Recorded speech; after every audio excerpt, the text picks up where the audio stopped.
He survived 5 years of the zombie apocalypse and cleared 99 of the world's deadliest zones. Just one challenge stood between him and humanity's greatest achievement. Then his own teammates betrayed and killed him. Instead of dying, he wakes up before the apocalypse ever began. This time, he already knows the truth. The most dangerous monsters were never the zombies. This time, betrayal won't catch him off guard.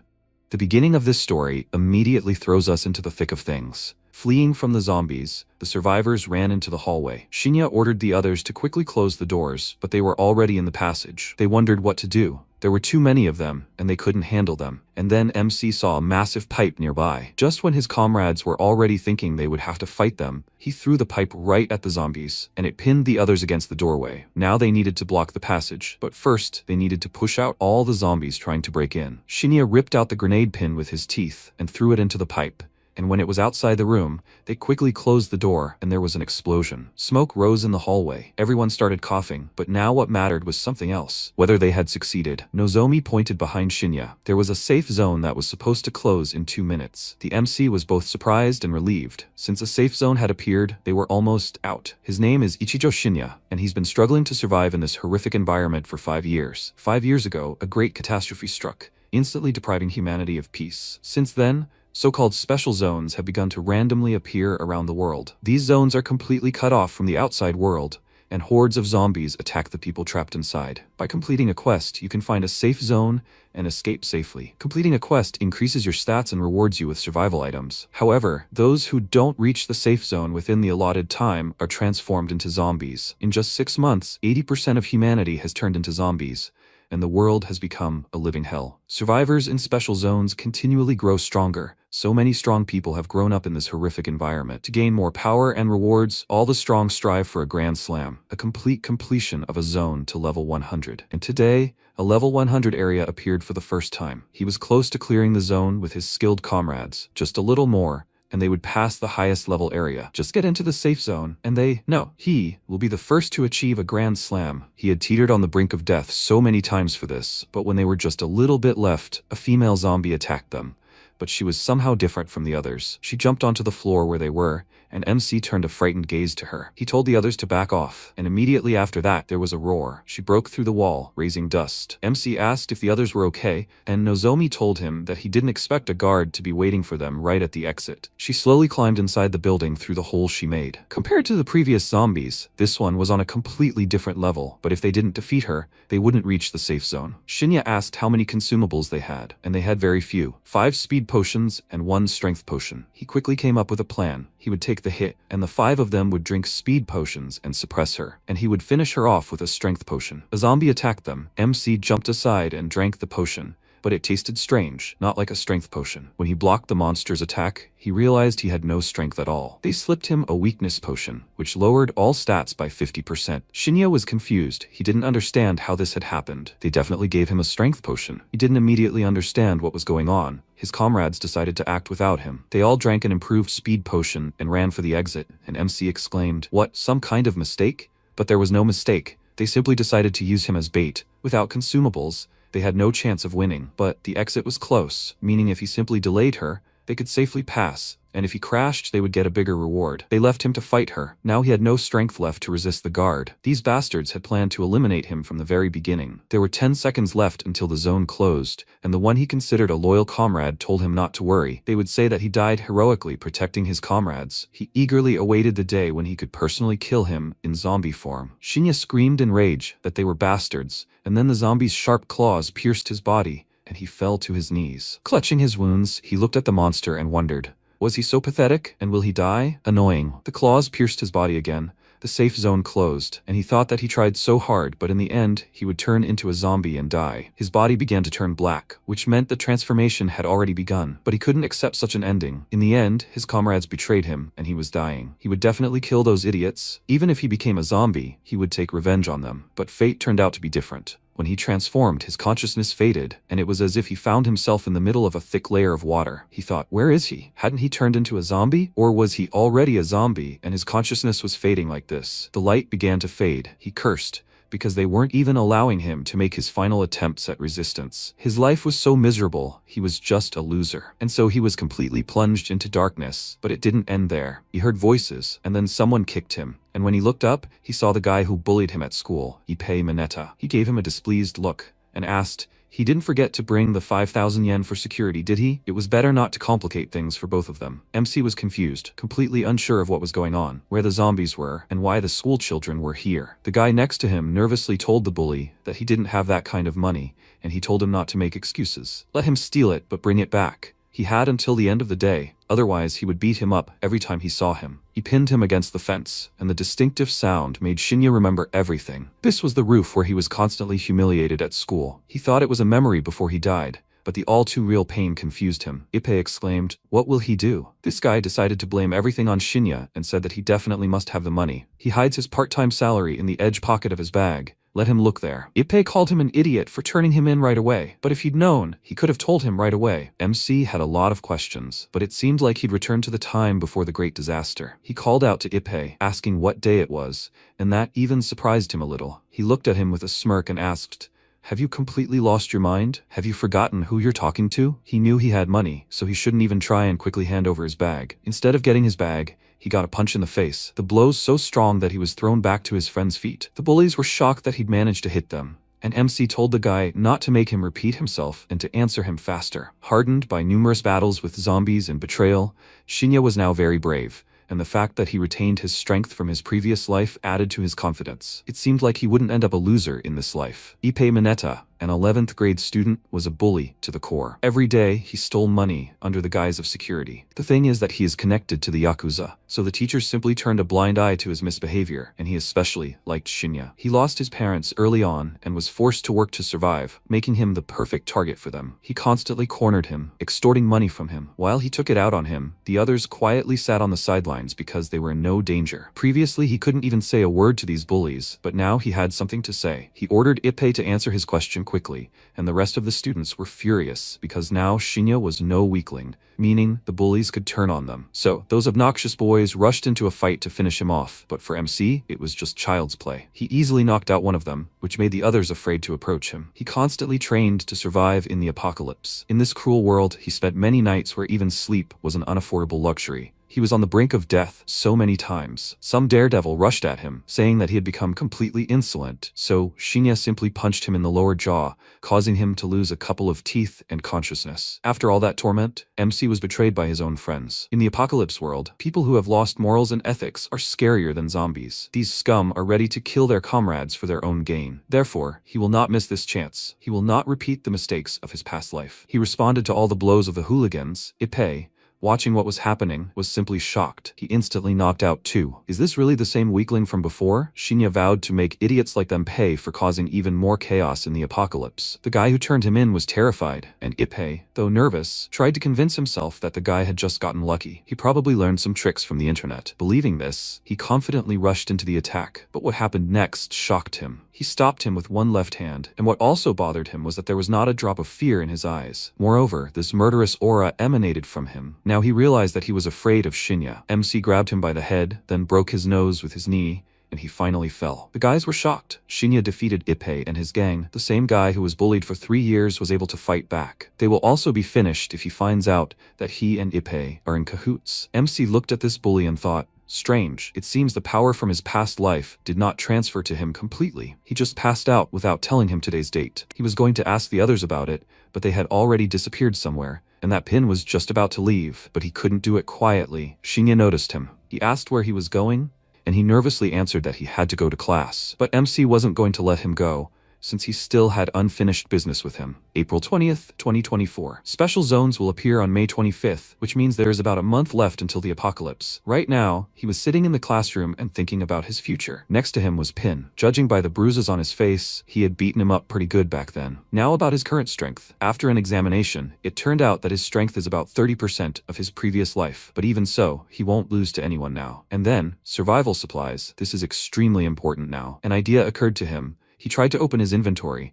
and he succeeded. It turns out the system had also transferred. Only if before he was level 50, now he was back at level 1. After the start of the apocalypse, special zones began to appear all over the world one after another. Society completely disintegrated, and humanity, deprived of protection, plunged into an abyss of horror. Survival became humanity's primary concern. In a world without order, a struggle for resources began. People, overcome with despair and selfishness, harmed others without hesitation for the sake of resources. Since the regions are chaotic, it is impossible to store supplies in one place, so all of humanity received a level 1 inventory. Supplies obtained could only be stored in one's own inventory. Anything can be placed there, but since time does not move in it, living beings are not preserved. An advanced inventory can store more supplies, increasing the chances of survival. In his past life, he desperately expanded his inventory and brought it to the size of a basketball court. Although level 1 dropped, it is not so scary because he escaped death. Now his main goal is to expand his inventory and stock up on supplies. Expanding his inventory requires money, and lots of it. The strength and experience inherited from his past life,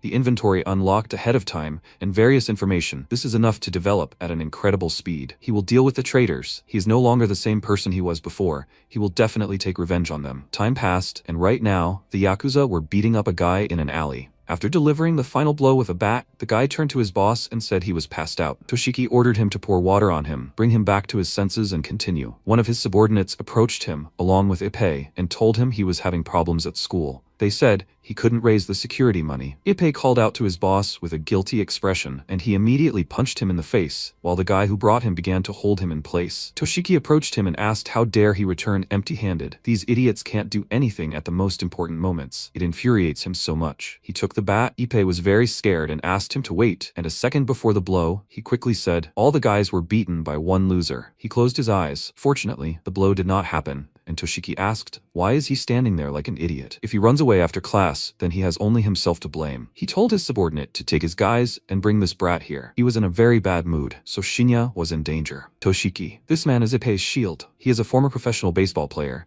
He was an excellent hitter with an amazing swing speed, who scored home runs one after another, but he had a bad temper, and he often beat his teammates for mistakes. He became known as a tyrant. Eventually, he beat a teammate with a bat and was kicked out. So Toshiki ended his baseball career and got involved with the criminal world. MC left the school. Pin caught up with him and asked where he was going. He told him he was going home. Why did he even care? He warned him that Ippei's friends would definitely ambush him at the school gates and kill him. But Shinya didn't care. And Pin told the truth. The students saw some hooligans at the gates and were very scared. Seeing a battered Ippei, they immediately realized that he had brought them to get revenge for today's fight on the roof. Seeing Shinya, Ippei pointed him out to his friends, and Pin said that they had been spotted. Are they going to run back to school? They posed no danger to MC at all. And Pin exclaimed, is he out of his mind? These guys are dogs, just like Ippei. Shinya ignored him and thought, in a month, special zones and hordes of zombies will appear. He needs to prepare too much before then. The bullies told him to come here. If he didn't want to embarrass himself in front of everyone, he better follow them. MC understood that he wouldn't be able to handle it alone in the future, but the power behind Ippei would come in handy.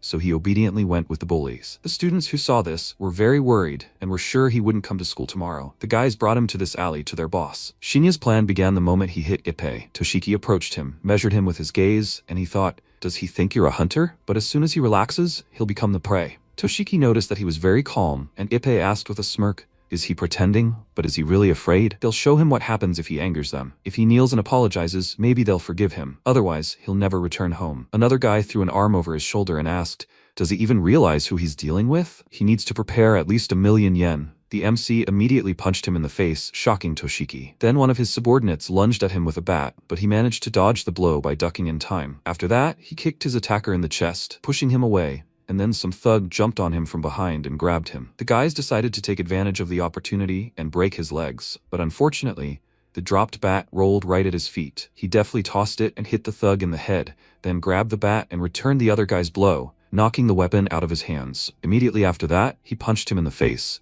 but too late noticed that the second guy had run up to him from behind. He hit him with the bat. He was already glad that it hit him, but Toshiki saw everything. It was not so at all. He blocked the blow with his bag. The guy who attacked him was shocked, and then he kicked him in the head and he fell right at the feet of his boss. Ippei was very surprised. He dealt with everyone in an instant. Why did he suddenly become so strong? But he doesn't care. Their boss is not to be trifled with. He will put him in his place immediately. Toshiki slowly approached Shinya and swung the bat, which he deftly dodged, and then struck again. MC dodged again and attacked in response. He noticed the bat right in front of his face in time and leaned his body back to avoid the blow and then retreated. He nervously clenched his teeth and thought that he was pretty good, both in defense and in attack. not a single wasted movement. Is this guy really a schoolboy? His eyes suddenly widened. Shinya approached him in a second and raised the bat above him, after which he said, "He's too open." He hit him on the head, broke his nose, and he immediately fell. Ippei was shocked by this sight. How did it happen that his boss got hit covering his bleeding nose with his hand?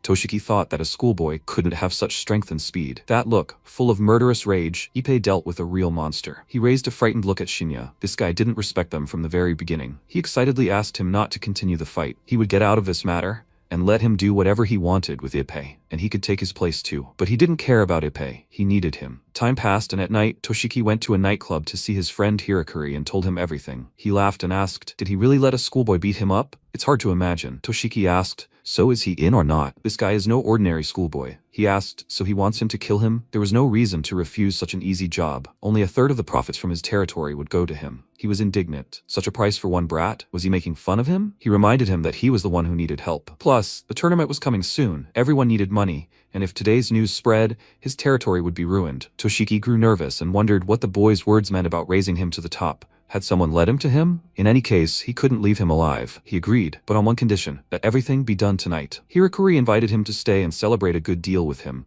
but he declined, as he had a lot of things to do. An indignant guard's voice was heard outside, telling the guy to get out of there. This was a private room. Hirakuri asked what was going on, and the guard replied, "It looks like some brat wanted to die." That brat turned out to be Shinya. He was here to find someone, and Toshiki became very scared and wondered how he knew about this place. His friend asked what had happened. His face was so pale, to which he replied, "It's that schoolboy." MC took off his hood and approached him, saying he was here on the boss's orders. Some time ago, he was at home, training hard, as his current body was useless, and after the skirmish with Ippei and his henchmen, it became all too obvious. His current strength was insufficient for revenge. Seeing the time, he thought that he had to leave soon. Building up a body wouldn't happen in one day. Now, he told the man they were here on the boss's orders, Toshiki, and he asked him, did he call his dog? And a schoolboy too? And he barged in here so unceremoniously, apparently ignoring the rules. He didn't like it. Toshiki responded that it wasn't his subordinate at all, but Shinya didn't let him finish and said, as ordered, he cleared out everyone outside. Only this place remains. Hirakuri suspected something was wrong. He didn't believe him, but just in case, he decided to check the security cameras and was surprised. He really did knock them all out. His friend asked with a smirk, did that snotty guy beat everyone up? Was he kidding? Did he drink something bad? Toshiki was incredibly nervous and wondered if he was even in his right mind. Was what he said about lifting him to the top really serious? What had he gotten himself into? The man immediately pounced on him, intending to hit him on the head with a bottle, but it suddenly shattered, and he was very surprised. It turned out to be Shinya's doing, but he wondered how he had done it. Such quick reactions. He didn't look like an ordinary schoolboy. He ordered his subordinates to quickly grab him and asked Toshiki, so he came here prepared? He didn't think he had a chance against him, did he? Their organization has a rule. Don't touch your own. And since he broke it, there would be consequences. He reached for another bottle. The man raised his hands in panic and asked him to wait. It was just a misunderstanding, but one of his subordinates grabbed him and he exclaimed,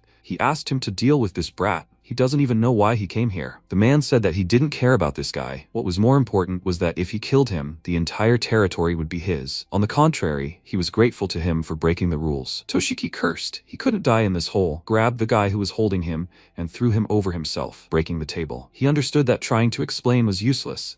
He simply wouldn't listen, but he would never let him kill him so unfairly. And anyway, what was this brat up to? Meanwhile, two guys pounced on him. He grabbed one of them and pushed him into the other. Then he quickly jumped back to dodge, and then the MC threw the guy at him and punched him with all his might. They both fell on the table, and the man in shock thought, did he take out two with one punch? And he didn't make a single unnecessary move. Who the hell is this guy? He ordered his other subordinates to kill him, and they all pounced on him. Shinya dodged someone's fist, then hit the guy in the neck and head. It was the next guy's turn. He quickly dealt with him, and then his friends grabbed him and began to hold him in place so that the other could beat him up. He ran at Shinya with an enraged scream, but due to his clumsiness, he tripped over the body of his comrade and accidentally smashed a glass on his friend's head. MC quickly freed himself from his grip and stepped on the foot of the thug who was still holding him, causing him to let go, who immediately elbowed him in the face before turning on the others. He landed precise and rapid blows on each of them, knocking them out, and their boss, incredulous, asked, is this a joke? He'd taken them all out single-handedly. If this kept up, he was finished. They couldn't let him go alive. He pulled out a gun, a shot rang out, and Shinya immediately turned around. Hirakuri dropped the gun, and Toshiki knocked it out of his hands and said, he won't let anyone point a gun at the boy. The man angrily reminded him that he'd beaten him up, so he shouldn't interfere so he could finish him off. Toshiki said that even if he died, he wouldn't leave here alive, so it was in his best interests to keep him alive. The man took a bottle of alcohol and decided to finish him off first, but he thought, how is he doing this? Is he really an ordinary high school student? Because of him, his escape routes are completely cut off. Even if he escapes today, the organization won't let him go. But this brat is his only hope now. He gathered his strength into a fist and punched the man in the face, and he fell right next to his gun. Quickly grabbing it, he pointed it at Toshiki, and with a smile on his face exclaimed, have the two of them decided to kill him? Now his territory will be his. But he completely forgot about Shinya. He jumped and kicked him in the face and knocked him out. Toshiki sat down on the couch to catch his breath and thought, this brat took out not only him, but everyone else as well in just one day. MC approached him and asked what his answer was. He was referring to their conversation during the day. He answered him that the organization wouldn't forgive him anyway, so he had no choice. And why did he choose him? He told him that he just happened to meet him first. That's the whole reason. And Toshiki said, then he should thank this coincidence. Otherwise, he would be lying around with them now. By the way, what is he going to do about this mess? Shinya told him to make it his territory. He also said to raise him to the top. Toshiki said that he will try, but soon the organization will find out about what happened, and then they will both be hunted. What is he planning next? What should he do? He told him that he does not want to be seen in public, so he will be his boss. Like tonight, he will expand his influence and push him to the top. Let him get all the organization's money down to the penny and give it to him. Toshiki was very surprised. They needed to talk about so much, but now his mind was completely blank because of the recent chaos, and so he just offered him a drink to this crazy plan. The MC pulled his cap on his head and headed for the exit, asking, did he forget or something? He's still a schoolboy. By the way, does he have money? Toshiki was even confused at first. He never thought he'd ever be asked for money. He gave him everything he had on him and said, if that's not enough for him, he'll rob someone else. But he doesn't need more. The main thing is enough for a taxi. The man was surprised. He really got involved with a guy who doesn't even have money for a taxi? He must have lost his mind too. Shinya asked, if you count this place, how many allies and money do they have? Toshiki answered him that Hirakuri had about 50 men. They were his fighters. They were much better in quality than his subordinates. They are assigned special tasks, so the organization supplies them with firearms. He has about 30 men. With them, his combat power will double. As for finances, in this regard, he and Hirakuri are on the same level. Large sums of money don't reach them. For the top brass, they are expendable, so most of the money goes to them. Ogani-ren controls the casino, bars, and nightclubs. Security is provided by Kawase Teruhisa, and their boss, Koyanagawa Tatsuya, handles all the finances. His birthday is next week, and everyone will be giving him gifts. It's basically a tribute. Whoever gives the most will get a promotion. People like him and Hirakuri had been bending over backwards to collect the money. But now, knowing his crazy plan, none of that mattered anymore. MC told him not to worry and promised to quickly raise him to this level. And he thought, what a fool he was to think he'd be scared and back down. He started by offering to exchange contacts, but he didn't have a phone, and he sighed heavily. He thought he'd stop being surprised soon. Shinya said these guys were just out of it. Can he handle this on his own, or should he stay? The man told him not to worry. He'd already called the people, and if he rehabilitated them, they'd forget whose side they were on. Voices were heard outside. They had arrived. The guys entered the club, wondering why the entire Hirakuri gang was unconscious. Ippei was among them, and he was the most surprised of all because he saw Shinya. The MC said goodbye to Toshiki, but he asked him to wait and ordered Ippei to come over. He immediately ran up to him and asked, didn't he just buy a new phone? Let him give it to him. He handed it to the boss without a second thought. Then he gave it to Shinya, telling him to use it. All the contacts are already here. He refused, but the man insisted and threw his arm around his shoulder. They are a team now. He can't let anything happen to him. How many people does he need? He didn't like that he was acting so frivolously with him and threw his hand off his shoulder, telling him not to get cocky and just follow his instructions. That's all. After that, he headed for the exit, and Toshiki asked Ippei if he was really his classmate. He told him that he used to be a real coward, and the man asked if an ordinary coward could take out the entire gang single-handedly. When he learned that Shinya did it, he was very surprised, and the man thought the aura of a killer emanated from him. He is very cautious, does not trust him completely. In any case, one thing is clear, he really is crazy. He texted him that they were going to the casino tomorrow. Stepping outside, MC thought. He didn't need a team. He had only one goal, revenge. The girls next to him enthusiastically pointed to a huge screen on the wall of the building, which showed the handsome Ijuin Nozomi,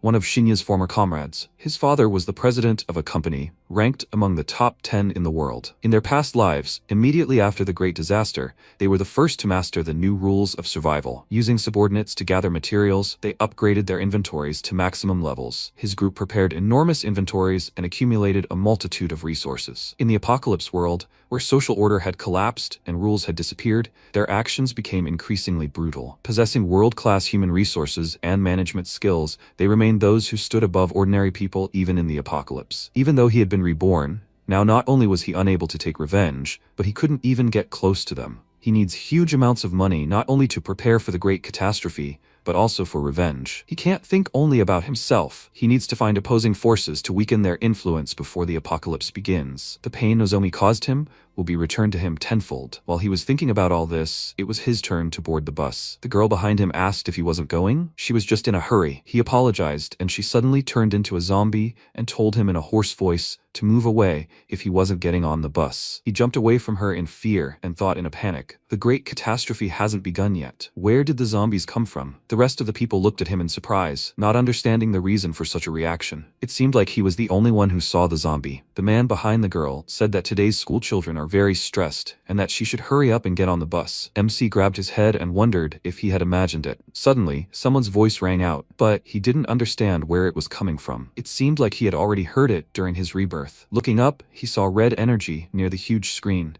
signifying the appearance of a special zone. He became nervous and wondered why the zone appeared before the great catastrophe. Could no one really see it? Even the people inside the zone weren't reacting. Could he be the only one seeing it? He again heard the voice that was calling him to that zone, but he didn't know whether to go there or not. The flickering image of the traitor on the screen made him decide. He ran across the road, almost getting hit by cars, but still reached his goal. He stopped right in front of the entrance to the zone and thought that if this was a real zone, then he could get there a month earlier. The consumables obtained inside were impossible to obtain in the real world. This way, he would be able to expand his inventory even before the catastrophe began. He didn't care about the risk, but it was worth it. He entered the first level of the special zone. All the people disappeared, and zombies appeared in their place. A system notification appeared in front of him, giving him a special task. He had 1 hour to kill 15 zombies and 1 mutant, then find a safe zone. The reward for completing it would be 5 times greater. This confused him. This hadn't happened in his past life. Maybe it had something to do with his reincarnation or that voice. In any case, the situation was clearly in his favor. Now, the main thing was to figure out how to complete this task. In his past life, even finding a safe zone was difficult for him at first.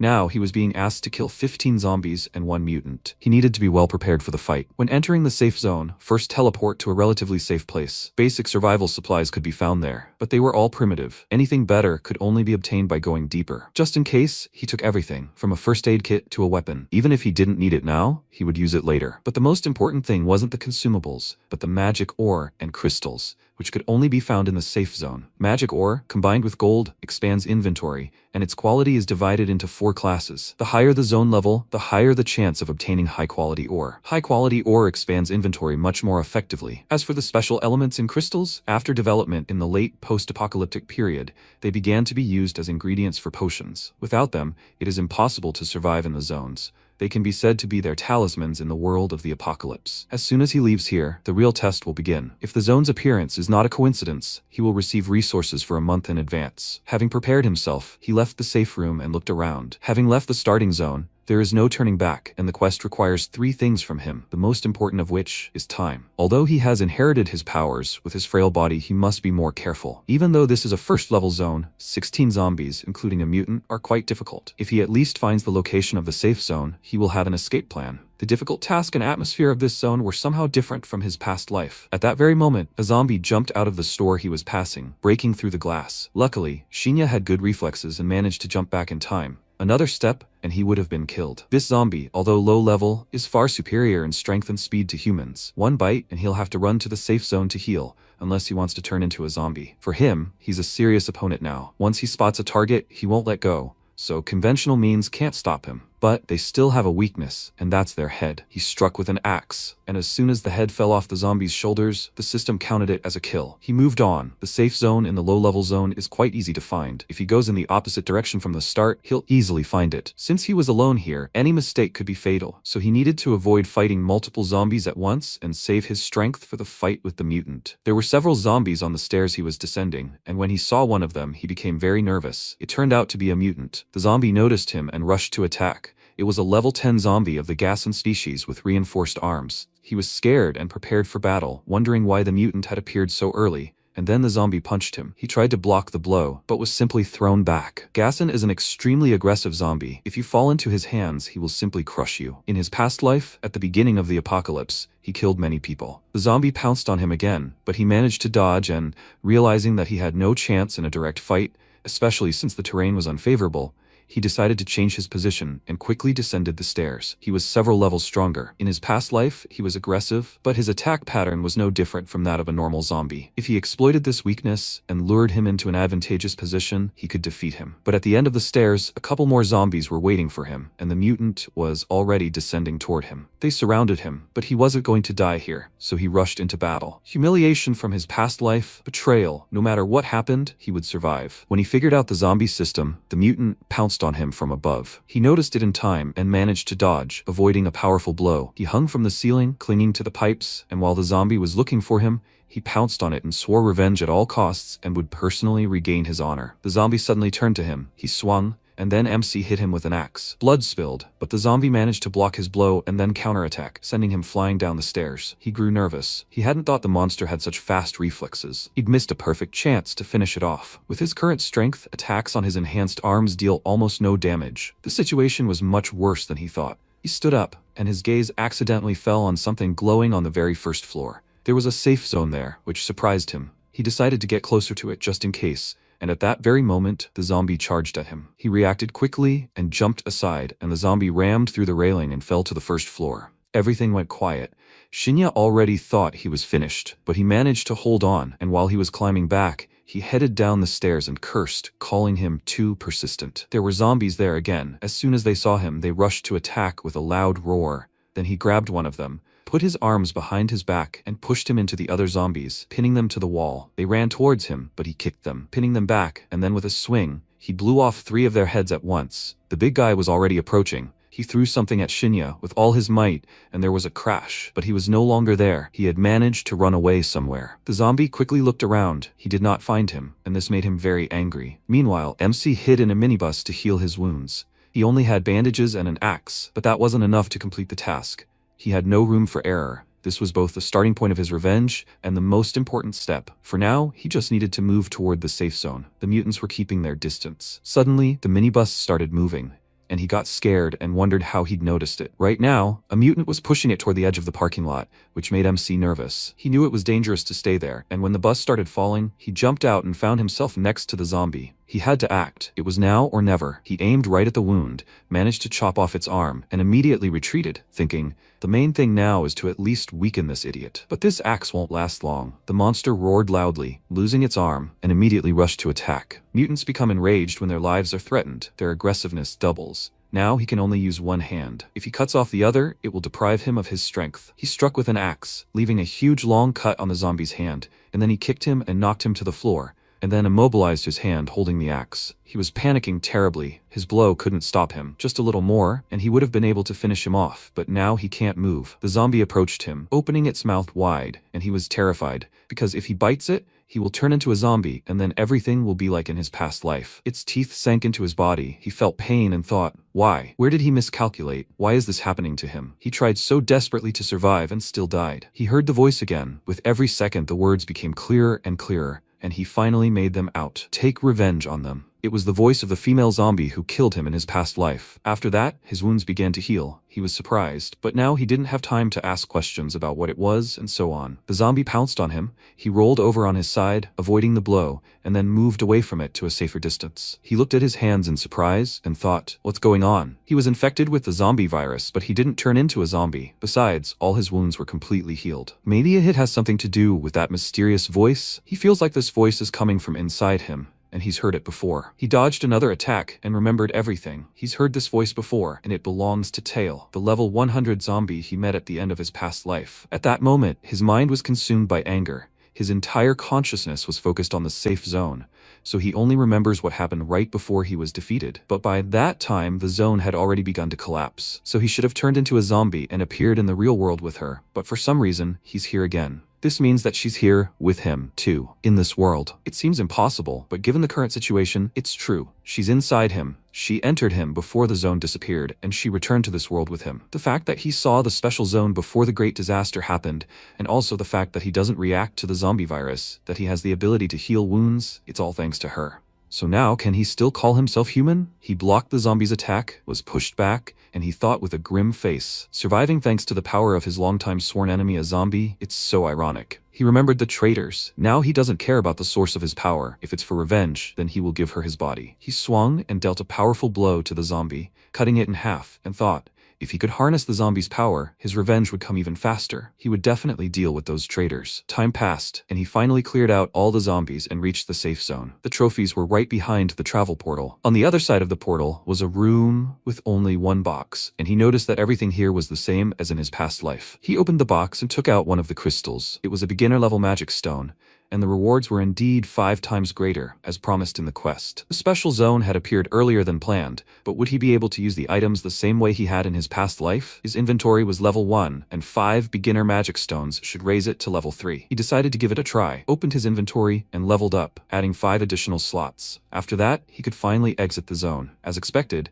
the magic stones could be used, and then the next few months would be very important for him. Not only trophies, but also the stats that increase after completing a special zone are also increased 5-fold. Besides, there's something else he wants to test. This crystal contains a zombie virus, and if processed, it can be used to create various potions. But he knows little about it. If handled carelessly, it can accidentally turn people into zombies. His thoughts were interrupted by a girl's shriek, begging the man to let her go. He led her into an alley, offering her some fun, and Shinya had a brilliant idea to test the crystal on that drunk man. He passed by, deliberately pushing the drunk, and the girl took advantage of this and ran away. He didn't pursue her, as he was already bored with it all, and decided to go somewhere for a drink. The next day arrived, the alley was cordoned off by the police, and a body was found there. Paramedics arrived at the scene. A police officer saw Kurizano and said they'd been waiting for him. It was the first time they'd seen anything like this. He led them to the body. It was the drunkard. His body was severely swollen and blue, and it was covered in blisters. Kurizano immediately smelled alcohol and chalked it up to poisoning.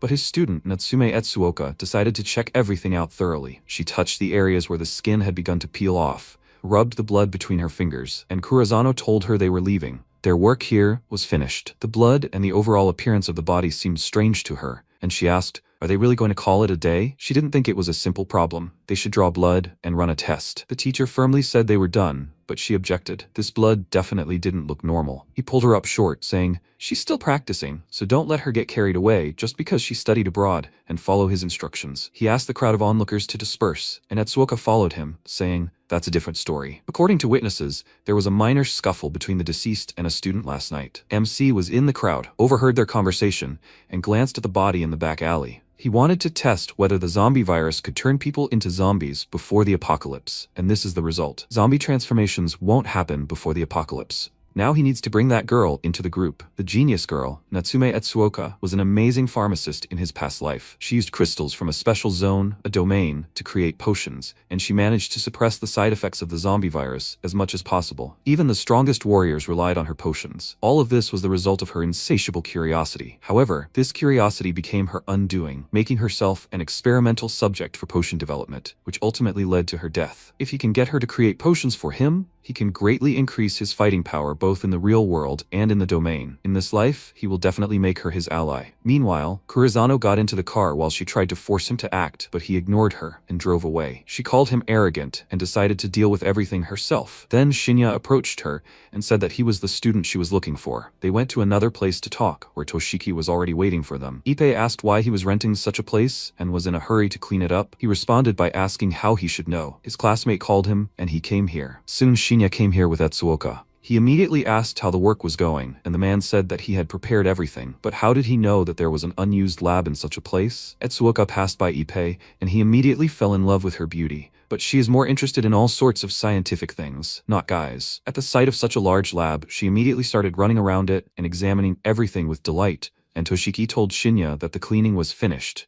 But he does not understand all this equipment, so they will need to test everything and see if it can be used. MC looked around and thought, this place has not been used for a long time, but even in his past life, this was her lab after the apocalypse. He asked the man to wait here so he could talk to her, and he thought, Who is this woman that he would even prepare such a lab for her? He cannot understand what this guy is thinking at all. Is this some kind of complex seduction tactic? Shinya meanwhile approached Etsuoka and suggested that they discuss the main topic before she started examining the equipment, after which he showed her the crystal and said, "That man died because of this." She didn't understand how the crystal and the man's death could be connected and asked him to let her look at it closer, but he refused. She was very persistent and wanted to quickly examine this thing, but she quickly pulled herself together and finally asked why he decided to tell her about this and brought her here. Does he have some ulterior motive? He thought for a second and noted that she was really smart. He needed her help to examine this crystal. She put on gloves and transferred the crystal to a separate container, and she wondered why he chose her. Her teacher was better. MC said that he knew. She went abroad back in middle school and specialized in forensic science. And during her studies, she received many awards. She was praised as a genius in this field. She recently returned to Japan and is now working as an intern in forensic medicine. She smiled and noted that he knew a lot about her, which meant he had come for a reason. So what does she need to do? He said seriously, "From now on, the information will be top secret." Before he speaks, he wants to clarify one thing. Is she ready to become one of his associates? If she becomes an associate, she will be able to use this lab as she sees fit. He will also bring her as many crystals as she needs and cover all research expenses. She will see a completely different world than before. But if she refuses, that is the end of their conversation. Instead of answering, she sat down at the table and put the crystal under the microscope, and he asked, "Does that mean she agrees?" She told him that if he gives her this crystal, she will agree to any condition, and he said, "She can be sure of that." He smiled. Everything turned out exactly as he expected. After examining the crystal, Etsuoka confirmed her guess. This crystal contains a virus that causes death in living organisms and accelerates decomposition. Unlike normal death, the body moves while unconscious. It is no longer human. MC said that the body she saw didn't move for some reason, but she must have noticed that although it was dead, its body was strengthened. If it moved, it would possess power many times greater than its strength in life. They call these the living dead or zombies. Therefore, the crystal that is capable of turning people into zombies contains two components. One is a zombification component, and the other is a component that enhances body functions. He wants her to completely separate these two components and create a potion that enhances the functions of the human body. The task of complete separation is extremely difficult. It is necessary to achieve the highest possible purity, close to 100%. Therefore, the rarity of this potion is determined precisely by its purity. She clarified, by zombie, he means that the body will be able to move. He confirmed it and said he's sure she has a lot of questions. But for now, he wants her to focus on researching the crystal. Someday, in the not-so-distant future, he'll tell her everything. He rented a living room on the floor below so she can live there. He's leaving now, so let her focus on her research. She asked him to at least tell her his name, and that's how they finally met. After that, Shinya approached Toshiki and said that they were leaving, and he asked Ippei to stay here and help her get used to it. While they were going down in the elevator, Toshiki asked where they were going, but he was ignored and asked how things were with Hirakuri. He told him that everyone follows him, but quickly corrected himself. Everyone follows Big Brother. MC told him not to call him Big Brother, he's their boss, let him not make such mistakes. After that, he thought, it's confirmed that the domain is real. He also shouldn't worry too much about the potion. All that's left is the money. He told Toshiki to get ready. They were heading towards big money. Ogano Ren, by the age of 20, had blood on his hands. He will stop at nothing to climb to the top, and he got there by a rather brutal method. He runs an entertainment business, his main areas being casinos and nightclubs. Casinos in particular bring him the greatest profit. It's always crowded with people, and huge amounts of money flow there every day. Everyone thinks they can get rich and change their destiny, but few succeed. But in the end, only regrets and unfulfilled dreams remain. People with unfulfilled dreams return to the casino again, and those who lose are given loans, dragging them even deeper into debt. The interest rates there are exorbitant. Repaying is practically impossible, so there is no escape. Those who did not repay the debt were severely intimidated and beaten. Ren did this in a special way, playing golf. The guy, already covered in bruises from the balls, begged Ren to give him a few days and he would pay everything back. He asked, "Do you know how much you owe?" 10 million yen, and he wouldn't let him go anywhere until he gave him the money. So, where should he throw the next ball? He took aim, and the guy exclaimed that he had only borrowed 2 million yen, and he wouldn't be able to pay back 10 million. Ren reminded him of the IOU. The interest had already accrued. Hadn't he seen what was written in the document? If he couldn't pay back the debt, then his family would have to. His daughter had just started kindergarten, right? The man got angry and told him not to bother his family, so he threw a golf ball at him, which hit him right in the groin. Blood splattered on the face of one of the guards, and Ren handed the club to his subordinate and said, "These are Ogane Ren's methods. He obtains almost all the funds for the organization, and these funds already amount to tens of billions." A man entered the office and informed Ren of the arrival of guests, Toshiki and his men. As soon as he gave them permission to enter, they immediately entered, and the man indignantly exclaimed that he couldn't just barge in. Ren waved his hand, indicating that everything was fine, and Toshiki, noticing the man being dragged out of the office, noted that he was still as cruel as ever. Ren responded, "He is cruel, but not as cruel as him." He heard about Hirakuri's territory, and it seems to be true. So, what do they want? Toshiki answered him that the boss's birthday was coming soon, and he was wondering what they could do for him. Ren said, "He knows. He doesn't make deals unless they are profitable. If he wants to stand out in the eyes of the boss, he can help him. But in exchange he must give him his territory and Hirakuri's territory." Toshiki was indignant. He would not give up the territory for which he had risked his life. Ren called him a fool. He had his eye on his territory for a long time, and he can't believe that they came here like this, and only 3 of them. He thinks they underestimate him. When Toshiki found out that they would go with only 3 of them, he was also very surprised because the casino security is 100 people. Shinya told him to just follow his instructions. They won't win if they go head-on. They need to cut unnecessary losses. Let him just create a distraction at the other entrances to buy them some time. And when it comes to money, let him always act tough. He's the boss, so that day, let him make him follow orders. Toshiki understood everything. At that moment, he plucked up his courage, grabbed a pencil from the table, and was about to stab Ren's hand with it. But his guard stopped him. He didn't expect this, and was confused. Then MC stepped in, snatched the pencil from his hands, and threw it at the old man. The guard exposed himself to protect him, and then the others rushed to attack, and Shinya quickly dealt with one of them with a kick to the face. He was thrown to the other end of the room, and his comrade rushed at him in a rage. Then Hirakuri parried his attack and exclaimed that he had irritated him for so long that he could finally beat him up. Toshiki tried to calm down, but MC suddenly pulled him close, protecting him from a blow from the stick, and told him to stay alert. He'd handle this himself, and tell him to step back. Toshiki told him to be careful. He was the strongest of Ogane Ren's subordinates, and it was thanks to him that he felt so confident. The bodyguard took off his jacket and charged. Shinya dodged, grabbed a stick as well, and immediately blocked his next blow. The bodyguard suddenly punched him in the face, his mask immediately flying off, and the man wondered if he'd missed. Toshiki worriedly asked Shinya if he was okay, and he confirmed it. Compared to yesterday's opponent, he was much slower. Ren then approached his subordinate and told him not to make too much noise so as not to scare away the customers. Let him kill them all. The protagonist delivered a powerful punch that sent his opponent flying several meters, then added another kick, swung, and put all his strength into the next lunge. A powerful kick to the bodyguard's torso, sending him flying backwards. Ogane Ren, perplexed, his eyes wide, as if he couldn't believe what was happening. He grabbed the phone and shouted, "Hey, where's the backup?" The next second, the doors to the office burst open, and the workers rushed in, shouting, "Boss!" They apologized for keeping him waiting. Toshiki looked in surprise at the reinforcements that had arrived, and Ren barked indignantly, "Why are there so few of them?" One of the new arrivals hastened to explain. All the roads to the casino were blocked for some unknown reason, so reinforcements couldn't arrive right away. Ren flushed with anger. What the hell? Did he do this? With these words, he glanced at the protagonist. He only coldly confirmed he was finished. Ren roared, "What is he talking about? These guys are more than enough to deal with weaklings like them." He clenched his fist and shouted, "He'll give them 2 million for the elimination. Let them kill them all." His subordinates immediately rushed to the attack, shouting, "Catch them." Meanwhile, anxious cries echoed throughout the casino hall. "Damn, what's going on? It's 7. 7 is here." The next second, the doors of the room suddenly burst open,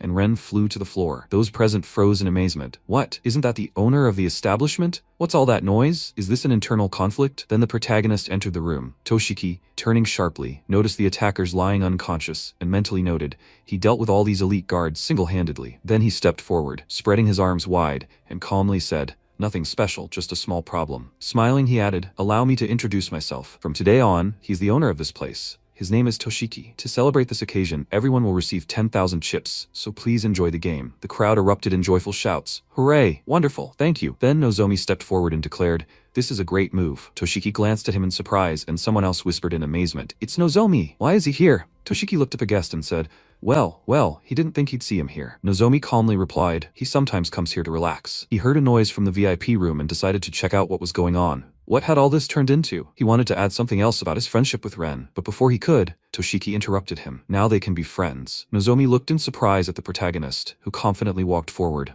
He put his hand on Toshiki's shoulder and quietly said, "Hey, wait, don't do that, okay?" The protagonist looked at him with a gaze full of cold fury, and Toshiki couldn't help but turn pale with horror, thinking, what a terrifying bloodlust. Then Nozomi turned to the approaching protagonist and asked, could he help him? Judging by his appearance, he was still a student. The protagonist chuckled to himself. He couldn't believe they had conspired at such an early stage. Minagawa Tatsuhiro, Ishizaki Lala, Rick, Iramon, Nozomi, all these people, heirs to a company dominating the financial industry. Even after the apocalypse, they remained carefree because they had removed all obstacles. So the plan to lure him into a trap had been in the works for a long time, right? At that moment, Ren desperately grabbed Nozomi's leg and begged for help, promising to pay him as much as he wanted. Nozomi smiled slightly and, extending his hand, replied, of course. He had been in his debt for many years, so at least this. But before he could finish speaking, a few drops of bodily fluid splashed in his face. He immediately stopped Tatsuhiro with a wave of his hand. Never mind. Then he looked at the protagonist, abruptly grabbed him by the jacket, pulled him towards him, and, almost touching his ear, muttered, dealing with someone like him was easier for him than having breakfast. If there weren't so many people here, he would have killed him right now. But he was lucky. He survived today. After that, he turned around and said, it's boring here. Let's get out of here. But the next second he was called out, he finally said, they'll see each other again. Nozomi turned slightly, giving the protagonist a serious look, and then ordered Tatsuhiro to keep an eye on this insolent fellow. Tatsuhiro replied briefly, good. Meanwhile, Toshiki loudly announced, everyone can return to their business. The chips will be given out later. The protagonist frowned and mentally noted, he almost killed him. No, he won't let him die so easily.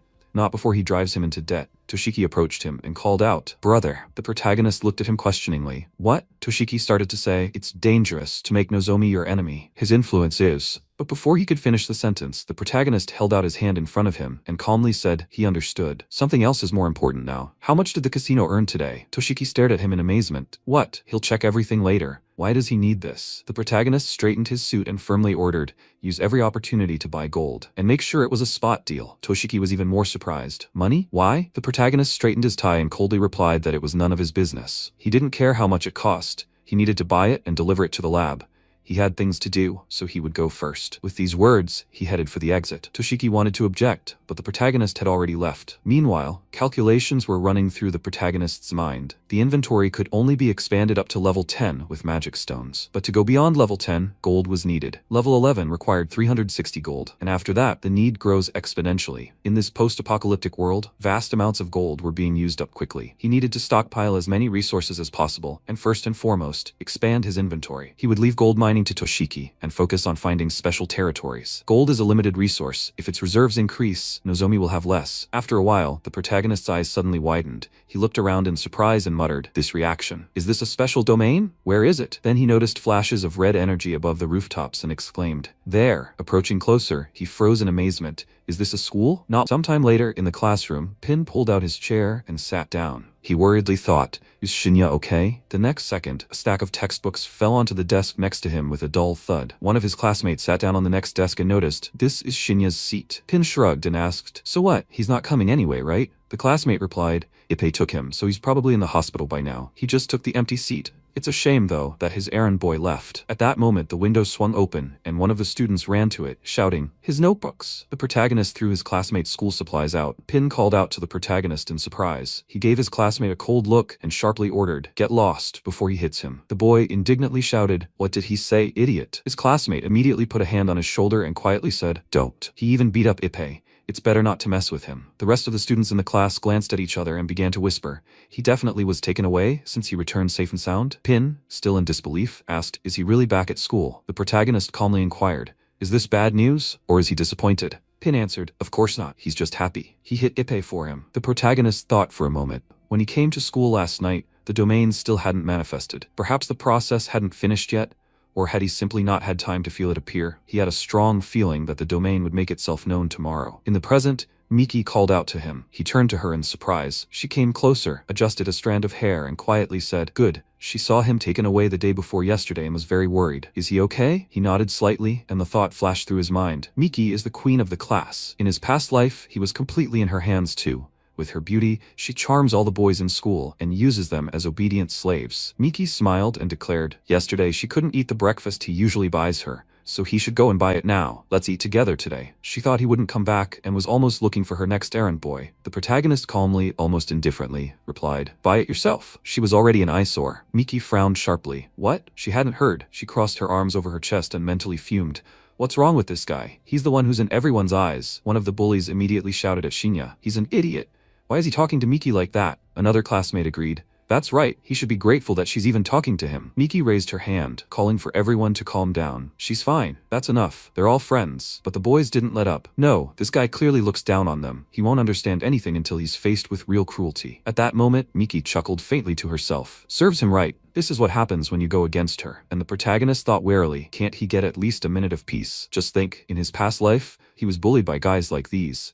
He even felt sorry for his old self. Then one of the bullies shouted at the protagonist again. Get out of here. He has no right to behave like this just because he dealt with Ippei. The next second, the protagonist lightning fast grabbed the guy by the head and sharply slammed him against the edge of the desk. The class froze in stupor. Someone muttered in confusion. What the? Is he okay? Miki immediately walked up to Ippei and, taking his hand, quietly said, Ippei, this is Shinya. A thought flashed through her mind. He came for revenge, right? Great. Make him pay. You will make him work it all off. But Ippei abruptly pulled his hand away and coldly said, Didn't she hear? His older brother told her to leave. Miki froze, repeating in surprise, Big brother. The other students looked at each other, whispering in confusion. Did he just say big brother? What even happened that day? The next second, Ippei suddenly shouted, Hey, hurry up. She has to get out of here. Miki and the injured student obediently muttered, Okay. Then Ippei approached Pin and muttered, Let's go have breakfast, and he'll buy his portion today. Pin was about to object. He'd already eaten, but meeting Ippei's firm gaze, he quickly agreed. Okay. After that, Ippei turned to the protagonist and asked, Why did he turn off his phone yesterday? Etsuoka said she couldn't reach him, so he came to school. The protagonist replied indifferently, Oh, he forgot to charge it. What did she want? Ippei leaned toward his ear and quietly said, She said she wanted to talk, like she'd made some amazing discovery. A thought immediately flashed through the protagonist's mind. Could this really be about horn development? He nodded briefly. Understood. You can go. After a while, the lesson began. The teacher loudly announced, We're starting class. Open your textbooks to page 50. The protagonist glanced absent-mindedly out the window and mentally noted, his quiet life was almost over. The next second, his eyes widened in astonishment. The entire classroom was suddenly drenched in bodily fluid. The system announced, entering a special domain, level 5, special mission. Reach a safe location within 20 minutes. Final reward, X5. The protagonist slowly rose from his seat and quietly muttered. He hadn't experienced this feeling in a long time, being suddenly thrown into a domain. In his past life, it had taken him a long time to get used to all of this. He walked leisurely around the classroom and added, Okay, the main thing now is to find useful items. Grabbing a few rulers, he looked around skeptically. Is that all? There were no recovery items at all. It looked like this domain would be much more difficult than the last one. Then he turned his gaze to the door and declared decisively, Okay, it's moving. This time, he wouldn't have to fight enemies, but time. Stepping out into the hallway, he muttered under his breath, First, I need to figure out where the safe zone is. He had one advantage. This domain was free of unnecessary obstacles, and the map was perfectly composed.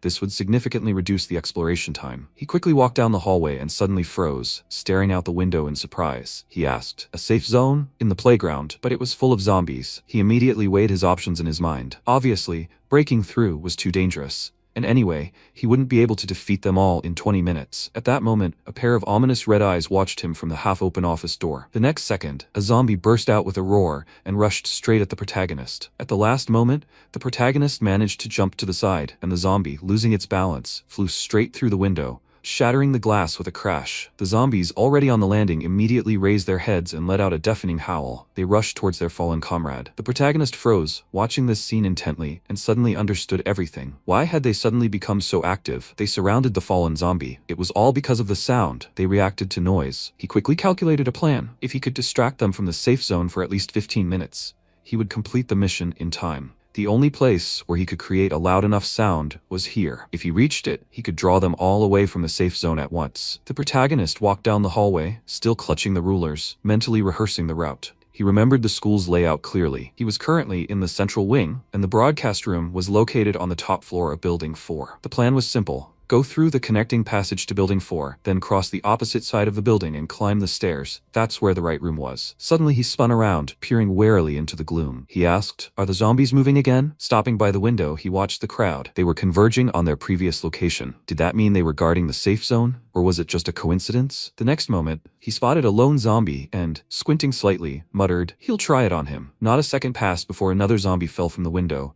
and the entire crowd immediately rushed toward the source of the noise. The protagonist nodded slightly, confirming his own guess. They definitely react to sounds. If anything unusual were to sound, they would run in that direction. And the fastest of them were the elite zombies. He thought those who had exceptional physical abilities in life become elite after the transformation. Their abilities are fully revealed. They are not as strong as the mutated types, but far more dangerous than the ordinary ones. And just at the moment he was thrown into the domain, a physical education lesson was taking place on the playground in the sports department. That's why most of the zombies there are elite. Having checked the source of the sound, the crowd soon returned to the safe zone. The protagonist firmly stated, "In this situation, I only have one chance. Mistakes are unacceptable." He glanced around the dark corridors where the shadows seemed to thicken, and added, "The decisive moment is the breakthrough to the broadcast room." The next second, a zombie burst out from around the corner, clutching a shovel, and two pairs of red eyes gleamed from the half-open door behind him. Without wasting a moment, the protagonist lunged forward, placed the ruler around the opponent's neck, and jerked the weapon toward himself. His thoughts, meanwhile, raced furiously. 1 minute left. It was about 5 minutes from the broadcast room to the sports field, and that was assuming nothing got in the way. In this scenario, speed and strategy were the only path to victory. After some time, he reached the connecting passage. Carefully closing the door behind him, he quickly assessed the situation. 3 regular zombies. There was nowhere to hide in this passage. Going around would waste too much time. Therefore, he had no choice. He would have to fight his way through. The next second, the zombies noticed the protagonist. He rushed forward, mentally repeating, "He mustn't make any loud noises, or he'll attract all the zombies from the building beyond Building 5. He had to finish these off instantly. With these thoughts in mind, he brought the shovel down on the head of the first zombie, putting all his strength into the blow, and then immediately delivered another crushing blow straight into the zombie's skull. He dealt with the second opponent just as quickly and mercilessly. Moving on, he muttered darkly, "Building 4 looks like it will be much more difficult." Then he began to consider his next step.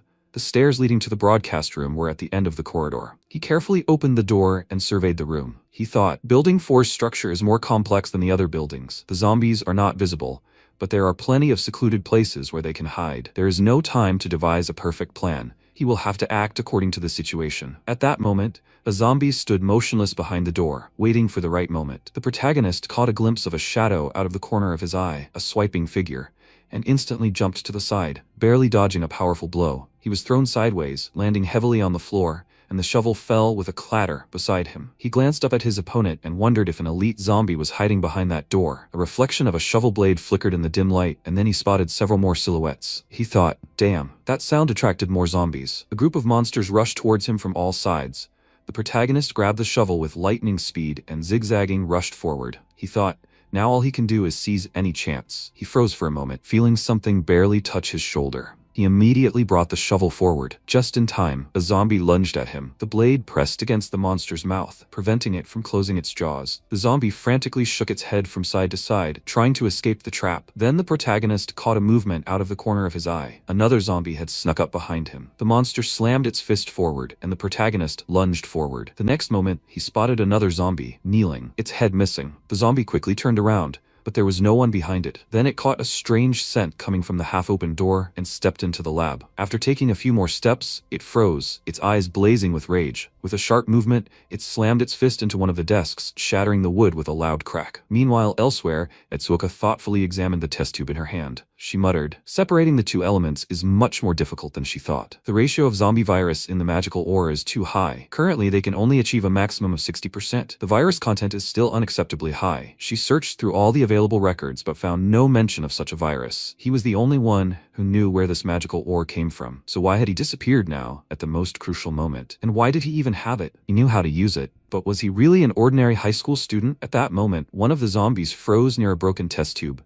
and the protagonist silently crept up behind him. The zombie suddenly jumped aside, and the protagonist, without wasting a second, swung his shovel. He accurately turned his gaze to another monster looming above and delivered a crushing blow. The zombie's body collapsed to the floor. The protagonist thought he himself had lured it with the scent of blood. The wound from earlier had already healed. He quickly grabbed several test tubes and mentally noted, with this extracted blood, he could avoid unnecessary clashes. Time was short, only about 10 minutes. He needed to move on. Suddenly, everything started to blur. He clutched the desk convulsively, grabbed his head and screamed, "What is this?" A sharp, piercing headache washed over him. His condition was rapidly worsening. He wondered, is this because of her? Why is the reaction so strong now? Is this a consequence of using his self-healing ability? Damn, it was like carrying a ticking time bomb. He gritted his teeth. He would deal with this once and for all. He couldn't let his own power destroy him. The noise he'd made earlier could attract the zombies on this floor. And sure enough, he could already hear the stomping of feet in the hallway. The monsters were running towards the sound. The protagonist threw one of the test tubes on the floor. The glass shattered, creating a sharp clang. Without looking back, he rushed past the stunned opponents and firmly told himself, the most important thing now was to move forward and avoid combat. He paused at the corner and quickly calculated the route. The broadcast room was right above them. In a few leaps, he reached the right floor, cautiously peered around the corner, and let out a quiet breath. There were no zombies here. Reaching the door, he pushed it open and stepped inside. He thought, great, no one here either. He hoped the equipment was still working. He leaned the shovel against the wall, walked over to the control panel, and flicked the switch. The device hummed softly, and the indicators lit up. The protagonist smiled faintly. Yes, it worked. He had helped the broadcast club several times, so he remembered how to operate it. But the next second, the room door shuddered and began to slowly open. A chubby, gnarled zombie hand appeared from the opening. The protagonist instantly tensed, darted for the shovel, and spun around sharply, ready for battle. A huge zombie towered before him, approaching, forbidding entry without permission. The protagonist's gaze lingered on the zombie for a moment, mentally noting the phenomenon of body bloat. Yes, he was in that exact state. Decomposition gases were stretching soft tissue. That's why he was so abnormally bloated. He quickly assessed the threat. He had little offensive power, but the main danger lay in the moment of explosion. A loud bang, the release of the zombie virus. Enough to kill a man and attract a horde of other monsters. The next second, he dashed out of the office, flew into the hallway and shouted sharply, "We can't let this thing escape." He darted for the window, just as the bloated zombie reached out its gnarled hands toward him. At the last moment, the protagonist ducked sharply and jumped to the side. The zombie, losing its balance, crashed through the window, its leg tangled in a dangling wire. The protagonist gritted his teeth, clutching the free end of the wire tightly. He thought, there's no time to drag him anywhere far. Immobilizing him will suffice for now. He glanced quickly around and cursed silently. Damn, did that sound really attract more zombies on this floor? Several monsters were already advancing on him. Without wasting a second, he threw the vial of blood right in front of them. The glass shattered, a pungent smell hit their nostrils, and the zombies froze for a moment, distracted by the new bait. The protagonist immediately rushed back to the equipment, mentally repeating, "Only 4 minutes left. We need to start the broadcast immediately." He understood. The blood would hold off the monsters for a short time, but every second gained was crucial. One of the zombies suddenly turned its head to the side, as if catching a new scent. The protagonist thought, if another elite zombie appears now, he will definitely be finished. Another creature was already approaching the office doors. The protagonist gritted his teeth. Not a second more could be wasted here. And at that very moment, a clear voice came over the loudspeakers. "And now we begin national exercises. Number 7, first section." The protagonist exhaled barely perceptibly. He had made it, just in time. He knew the sound of the speakers would work better than any bait. The zombies would be drawn to the source of the noise, meaning they would rush toward the schoolyard. He peered out into the hallway and noticed several zombies frozen near the window as if listening to the broadcast.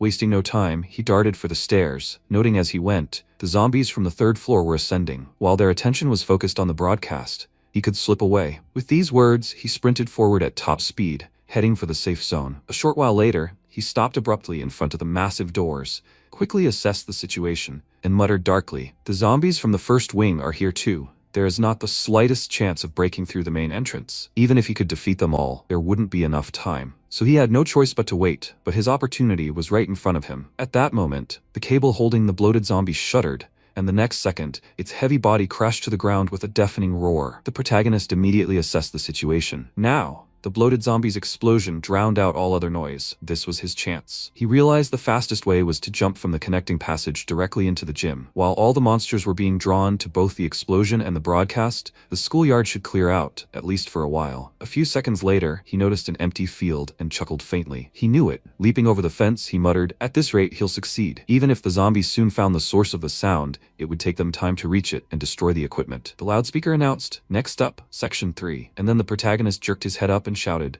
"What? They've already reached the broadcaster?" He estimated the distance. It was the edge of the school building. Damn, so they'll be moving here again soon. Clenching his fists, he lunged forward, but the wave was already growing behind him. A crowd of zombies was rapidly converging behind him, filling the field ever faster. He continued to rush toward his goal, But the next moment, one of the zombies caught up with him and struck him hard in the side. He lost his balance and collapsed to the ground. Several more creatures immediately rushed toward him, stretching out gnarled hands. He gritted his teeth, glaring at the approaching danger, and with a sharp swing of his shovel, parried the attack of the nearest opponents. Rolling back, he began to fight back furiously, kicking and slashing with the shovel blade, clearing at least some space for himself. Reaching out for the shining gates, he cursed silently. Damn, he was so close. But at that very moment, when only a moment remained to the goal, instead of his hand, a zombie's clawed paw appeared in front of the gate. Meanwhile, in the lab, Etsuka still stared at the test tube, muttering under her breath. She still had so much to do with this sample. Where the hell had it gone? She frowned, replaying what he'd said earlier. He'd claimed that anyone who ingested the virus would turn into a zombie, right? The body they'd seen yesterday looked exactly like that. If someone had ingested the virus voluntarily, at that moment, the air in the room seemed to thicken, the atmosphere shifting dramatically. Etsuoka suddenly looked up and noticed the figure of a zombie girl in the corner. Her eyes widened in astonishment. Who was she? A few seconds ago, the zombie girl had attacked the advancing monster with lightning speed and thrown it into a pile of already defeated opponents. The protagonist, still dazed, stared at her. Why had she saved him? She only stared back silently. He raised his voice. What was she doing here? The zombie girl turned to face him and slowly began to approach. He recoiled and screamed, "Stay back." At that moment, thorny vines erupted from the floor and tightly wrapped around his leg, preventing him from retreating. The zombie girl lifted his chin slightly, as if studying his face. He cried out, "What is she trying to do?" But the next second, she burst into manic laughter, and then everything suddenly changed. The protagonist barked loudly. What is she planning to do? Etsuoka, who had just reached out to him, froze with a surprised look. He abruptly grabbed her by the throat, swung her arm, and in one motion threw her to the floor, looming over her. She blinked as if just waking up and quietly asked, "Shinya, is he awake?" He glanced around the room and croaked, "This place, is he back in the lab?" At that moment, Etsuoka abruptly pushed him away from the chest. He collapsed on the floor, and she darted to the side, trying to catch the test tube that flew out of her hands. Her fingers closed around the glass, and she breathed a sigh of relief. It's good that it didn't break. The protagonist rubbed the back of his head and muttered, "Crazy." Then he stood up, extended his hand to her, and said more calmly, "Is she okay?" He apologizes for that. "Can she tell me what happened last night anyway?" Etsuoka sighed, took his hand, and stood up with his help. Then she said, "He came here, but at first she didn't even realize it was him. He looked like a woman. Then he suddenly lost consciousness. She ran up, only then realized it was him. He was covered in wounds, in terrible condition.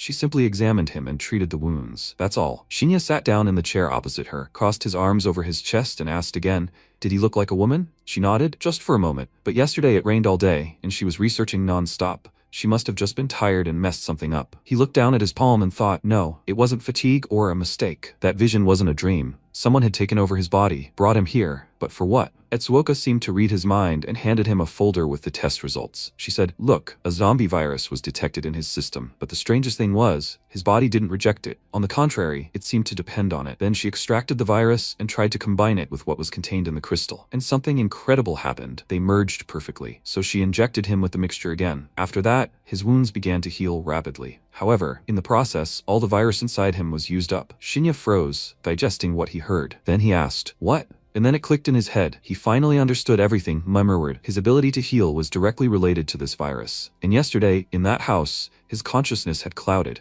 He lost control, and someone else was controlling his body. Then Etsuoka crossed her arms and firmly declared, now it was his turn to answer her questions. Was he human or a zombie? And where did he get crystals that shouldn't even exist in this world? The protagonist tilted his head slightly and asked, does she believe in a time jump? Her eyes widened in surprise. What? She was asking seriously. He calmly held her gaze and added, he had traveled here from the future, 5 years into the future. In 5 years, the apocalypse will begin. Zombies will start appearing all over the world, and now there is exactly 1 month left until it starts. Etsuoka turned pale. So he means that those creatures they saw yesterday will be everywhere in a month? He answered, that's right. Special domains will begin to appear all over the world, zones teeming with zombies. He knew it was hard to believe, but there was something he wanted to show her. He looked around. Where were his clothes? She pointed. They were hanging over there. Shinya walked over to his things, thinking on the way, it would be best not to mention the inventory for now. He didn't want to repeat the mistakes of his past life. It was dangerous to play with a soul as pure as hers. If she became an enemy, it would be the end for him. Approaching the things, he discreetly opened the inventory and chuckled to himself. Incredible. So he can complete a special mission thanks to zombies? Then he placed the crystals on the table in front of Etsuoka. She looked at them and then exclaimed enthusiastically, wow. The protagonist folded his arms and calmly explained, These are things he collected in a special domain. He can enter it for certain reasons. By the way, she did say that she needs him for something, right? Etsuoka immediately handed him a test tube and told him to look at it. Until now, the highest frequency level they had managed to reach was 60%, but yesterday she had raised it to 70. Shinya took the test tube, looked closely, and thought, red? A power potion? Reaching 70% in just one day. Frankly, he was impressed. She really was a genius. Etsuoka leaned towards the microscope and muttered, "This crystal is a little different from the ones he gave before, and this one too." She looked up. So what will happen to him in 5 years? He came all this way just to meet her? Were they comrades in a past life? He squeezed the test tube in his fingers and quietly replied, "In the future, she is already dead." Unfortunately, they never really communicated. She asked, "Then how does he know?" He answered, he heard rumors about her, a genius pharmacist, and no, she was not killed by zombies. She used herself as an experiment. Etsuoka froze, then nodded slowly. It was clear that even in the future, she would continue to fight to the end. Then he said quietly, "Etsuoka, don't worry. He won't let anything happen to her." She looked at him for a long moment, then said calmly, she had half doubted his story before, but using herself as a test subject, yes, that sounded exactly like what she would do. Fine. From now on, she would support him in any way she could, but first, she needed to finish the remaining tasks. Shinya raised an eyebrow in confusion, but before he could ask anything, the door swung open and Toshiki stumbled into the lab, dragging a huge box. He sighed heavily and wiping sweat from his brow, grumbled, he hadn't realized gold was so heavy. Maybe we should rest for a bit and then get going again? Next to him, Ippei was fanning his face with his hand and grumbling, "It's so hot." Both froze, noticing Etsuoka literally looming over Shinya, who was sitting in a chair. Ippei's mouth dropped open in astonishment, and Toshiki hurriedly cried out, "Sorry, this is a mistake." He immediately grabbed Ippei's hand and they quickly backed toward the exit. After a few moments, Toshiki looked at the protagonist and said, "Sorry, they didn't mean to disturb you," he replied. "It was a misunderstanding." "So what about the gold?" Toshiki looked down at the box. They'd bought up all the available gold through conventional means. There was nothing left on the market, but they still had items they hadn't turned in yet. Then Shinya handed him a red vial and calmly said, "I understand. Now he must drink this." Etsuoka cried out sharply, "Hey, wait." Toshiki looked at the vial in surprise. "What is this?" The protagonist firmly repeated, he just had to drink it, and he'd understand everything himself. He had to trust him. Toshiki froze for a moment, then nodded briefly. "Okay." He downed the vial's contents in one gulp, then tossed it aside. The glass shattered with a clang. At that very moment, a powerful energy seemed to surge from his body. His veins bulged, visible beneath his skin. His muscles felt like steel. Etsuoka cried out in alarm. It looked like he was in pain. She lunged at Toshiki, but Shinya blocked her path with an outstretched arm and said, "Everything's fine. Don't disturb him." He noted silently. The purity was still at 70%. This wasn't something a normal person should take directly, but Toshiki had an athletic build. He could probably handle it. Since this was his first time, he needed time to adapt. After several long seconds, Shinya calmly asked, "Well, how does he feel?" Toshiki was breathing heavily, his chest heaving, but his eyes blazed with excitement. He looked up and exhaled. He felt better. It was as if strength was coursing through his entire body. To prove his point, he immediately picked up 2 heavy boxes at once, which he had previously barely been able to move, and grinned. Incredible. The gold now seemed almost weightless. Ippei froze, his mouth open. "No way." Toshiki frowned and added, "Oh yes. One more thing." Most of the gold they'd mined this time came from Nozomi's group. It was likely that there wouldn't be much left. Shinya nodded slowly. He understood. For now, they were putting gold collection on hold. The priority now was accumulating resources and taking control of all the factions. He'd take the initiative at Tatsuya's birthday party. He mentally summed up, he'd foreseen this gold situation, but something else surprised him. The potion's effects had manifested before the zombie virus's symptoms. If Etsuoka was a true genius, she'd soon be able to raise the purity so high that even ordinary people would be able to use it. And if they forced others, like Toshiki, to take the formula, they could offload the bulk of the work to them. Then he'd be able to focus entirely on seizing territory and hunting special demons. He hoped to squeeze every last coin out of him before the apocalypse arrived. Sometime later, Nozomi was playing pool. He braced himself for another blow and said, he heard that someone bought up all the gold on the market. Does he know who is behind it? Rick stood nearby, arms crossed, and replied, "No, but judging by how smoothly everything went, it was some kind of group. Buying up all the gold on the market in one day is no joke." Nozomi sat up and asked, maybe it was connected to international events? Rick shook his head. No, that option was already ruled out. They didn't know the goals of this group, but thanks to their actions, the market price soared. At the same time, there was almost no real physical gold left. Another odd thing was that every transaction was carried out only with physical gold. Nozomi clarified, "Physical?" Rick confirmed, "Yes. In fact, they are almost the only ones who still hold real gold. Why wouldn't they sell it at these high prices? The situation is stable now, and they won't see such a surge again." Nozomi asked, "Is he sure?" At that moment, Iraman, standing nearby, remarked, "They spent years accumulating this supply. They shouldn't let it go so easily." Sitting on the edge of the pool table, Iraman added, "Caution never hurts, right? She thinks it's best to hold on to it for now. They need to wait until they know who they are and what they're planning." Nozomi delivered a powerful blow, and Rick sighed and said, He thinks they should sell while they can. They were collecting gold to make money, right? If the price is good, it's better to sell. Ultimately, of course, it's his decision. With that, he looked at Nozomi. Then Nozomi inquired about the progress of the plan to take over the old district. Rick replied, negotiations are almost complete. The contractors are already on site. They are still discussing the terms with the remaining residents. Nozomi asked another question. Rick, does he know why they've all gathered here? He guessed, probably to achieve some results at any cost. But Nozomi slammed the ball down and shouted, wrong, that's the path for weaklings. They were all born into financial conglomerates. Because of that, no matter how hard they work, everything they earn is taken by the old men at the top. They'll be considered rich idiots, the children of rich parents, for the rest of their lives. Their family name and their parents are what's holding them back. He made it clear he wasn't going to wait any longer. Rick replied, he'll deal with the old district by tomorrow. Nozomi braced himself for the next blow and added, they'll put the gold sales on hold for now. They need to focus on the redevelopment plan for the old district. It's time to let the old men know that their generation's era has arrived. He looked at Iramon and asked, did she find out who the guy at the casino was? She replied, yes. She looked through the files but found nothing noteworthy. Shinya is an ordinary high school student who lost his parents in a car accident at a young age. He works a few part-time jobs to cover his living expenses.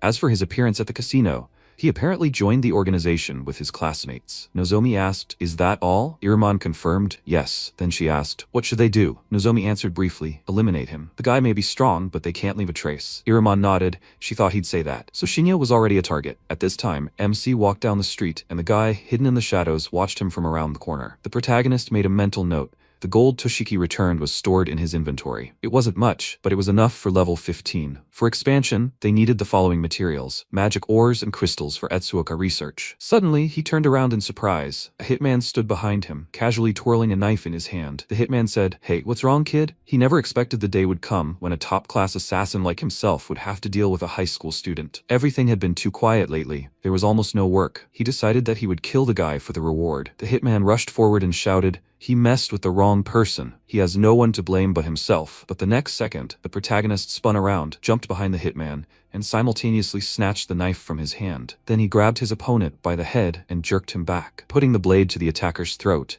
he demanded, just answer the question. Did Nozomi send him? The hitman hesitantly confirmed. Then the protagonist threw him aside. The hitman begged him not to kill him. He didn't have time to finish speaking. A knife plunged into the wall next to his head. The protagonist approached the killer's face and said coldly, tell Nozomi that it's too early to decide everything. He'll have to wait a little longer. And he must never show himself in his path again. The killer muttered. He understood. The protagonist ordered, disappear. The killer rushed into a dark alley, shouting as he went, yes. After that, the protagonist turned his gaze to the special level 8 domain and quietly said, now. He reached out his hand and thought, thanks to the time jump, he managed to enter the special domain before the apocalypse began. Everything has its pros and cons. Therefore, he will have to deal with this domain alone. The greatest threat to him remained the time before the apocalypse. The domain level was gradually increasing. If he put safety first, he should avoid this place. But with the resources he had now and the experience from his past life, he could act faster than anyone else when the apocalypse began. However, it would hardly be enough to stand up to the true magnates. That's why he had to take risks. No matter how high his domain, he was willing to take them because it was the fastest way to close the gap between him and Nozomi. But more on that later. Now he needed to secure the resources of the Shadow World. If he was going to challenge Nozomi, he needed equal power and financial backing. Tatsuya's birthday was in 2 days. Then he would take the initiative. First and foremost, he needed to transform as many crystals into a potion as possible. And to suppress a certain threat, he would need a large amount of the zombie virus. So far, it seemed she was on their side, but he couldn't be completely sure. All the members of the organization occupied their assigned positions, and their destinies had already begun to change. And the one who controlled those destinies was himself. The protagonist firmly thought, he must become even stronger. After some time, Etsuoka joyfully shouted, that's it. She looked at the test tube and said, she finished the potion with sufficient purity. Ippei dozed off in the chair, then sat up and, rubbing the sleep from his eyes, asked, what happened? Etsuoka said, Ippei, come here. He was surprised. Huh? After some time, MC came out of the elevator. Ippei rushed towards him and raised his fist to hit, but the protagonist sharply dodged to the side. The protagonist asked, Ippei? At that moment, a fist was approaching his face again. He abruptly jumped to the side, grabbed Ippei's arm, twisted it, and threw the guy to the floor. Ippei began pounding the floor and shouting, he gives up. Then Etsuoka crouched down next to him, writing down the data, and asked, one hit? The potion should have been more effective. "It seems Ippei is too weak for this test." Ippei replied, It's just that Big Brother is too strong." Etsuoka added, "But according to the data, the only change is a 10% increase in speed. So this potion only increases speed." The protagonist said, "It's dangerous to use the potion when he's not around." He helped Ippei up and added, "Don't worry, everything is already calculated." The protagonist asked, "By the way, what's with the hair?" Etsuoka was surprised. "What?" Ippei, pointing at her with her hands, said, "He wouldn't understand, Big Brother. They say a researcher should always keep a fresh look." The protagonist said, "Let's get back to the main topic." Etsuoka said, "As he sees it, the results are clear. The potion is almost complete, but the stat increase is limited to 10%. The protagonist thought 10% is the limit for basic magic ore. The domain level has increased in the past few days, but even so, the maximum is still only at level 10. Mid-level magical ores can only be found in domains of level 15 and above. Etsuoka's research is already starting to catch up with his progress with the domains. He needs to hurry," he said. "It's not her fault. Can she make another potion?" "He'll need it tonight." Etsuoka replied, "Of course, she'll finish by nightfall." He remarked, "She's his savior." Then he said to Ippei, "Call Toshiki." Ippei replied, he understood. 2 hours later, Toshiki entered the office and waved his hand. Etsuoka, sitting at the computer, asked, "Toshiki and Shinya are classmates, right?" Ippei sat on the desk next to her and said thoughtfully, "Big Brother, honestly, he still doesn't understand what's going on. The Shinya he knew was a weakling. A few days ago, he bullied him, and now he suddenly became strong. It was like he turned into a different person. In just a few days, he became their big brother." Etsuoka thought, "It seems he told no one except her about the time jump. These are powers from his past life. He is the only one who returned, keeping all this knowledge about the future to himself. What is his purpose?" Meanwhile, the protagonist said,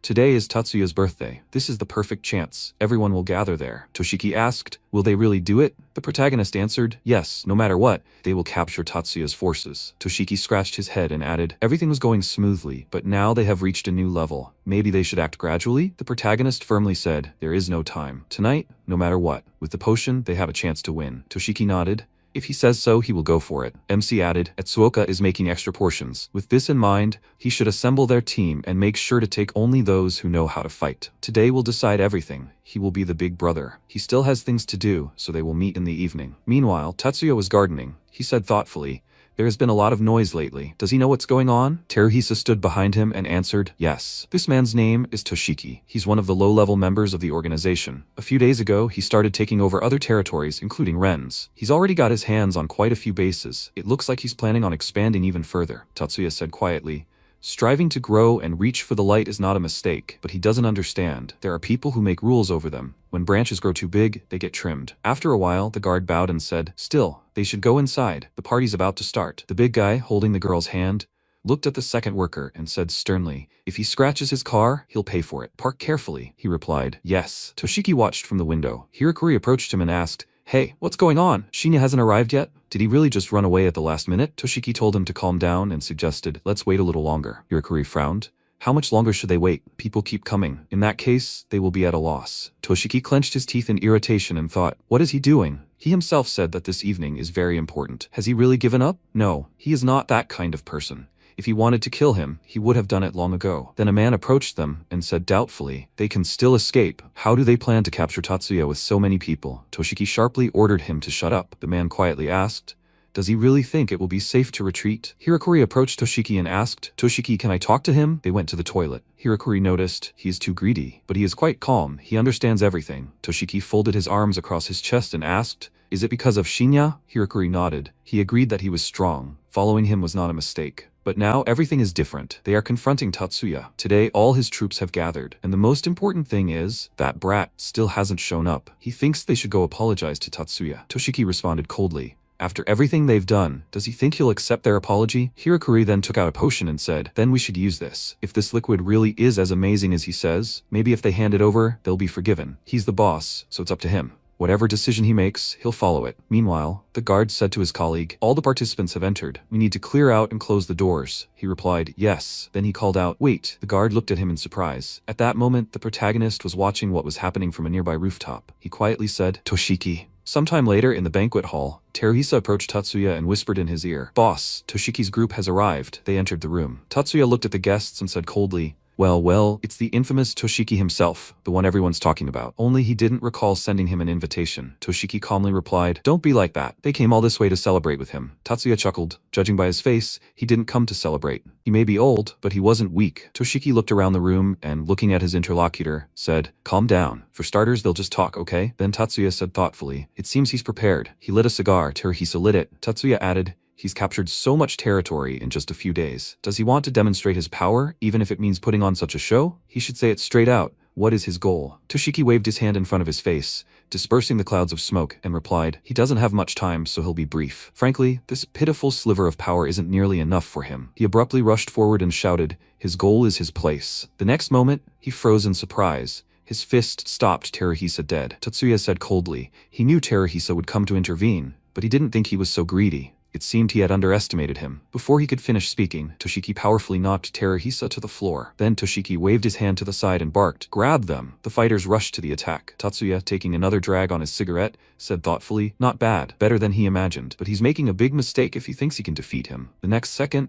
Teruhisa's hand slammed into Toshiki's face, knocking him to the floor. But Toshiki instantly grabbed his opponent's arm, wrapped his legs around his torso, and flipped him onto his side. Teruhisa trembled with tension and mentally noted, "This strength." He swung and struck. Toshiki blocked it. After that, they both jumped apart, breathing heavily. Tatsuya threw at his subordinate, "Finish them off before the party starts." Did he understand? He took off his jacket and answered curtly, "Yes." He thought to himself, "They are quite skilled, but he is a little stronger. He will deal with them quickly." As expected from the strongest bodyguard, he can finally fight for real after drinking the battle potion. They are on a completely different level compared to everyone he has fought before. While the effect lasts, they act in concert. But as soon as the potion wears off, they have no chance of winning. He didn't have time to think. He shouted, "Go." Teruhisa lunged forward, arm outstretched. Toshiki leaned forward, swung his fist, and hit his opponent in the face, but Teruhisa immediately responded with an elbow to the back, then grabbed him by the body, spun him around, and threw him toward the table. Toshiki sank heavily to the floor and thought, he can't even touch him. He looked away and thought, they're definitely in the red. Maybe he made the wrong choice? He should have listened to Hirakuri, apologized, asked for forgiveness. If I had just given him the potion, he might have let him go. Tatsuya commanded, "Finish him off quickly." Teruhisa started rolling up his sleeves and replied, "Yes." Then, a little more gently, he added, "Hey Toshiki, he's talented.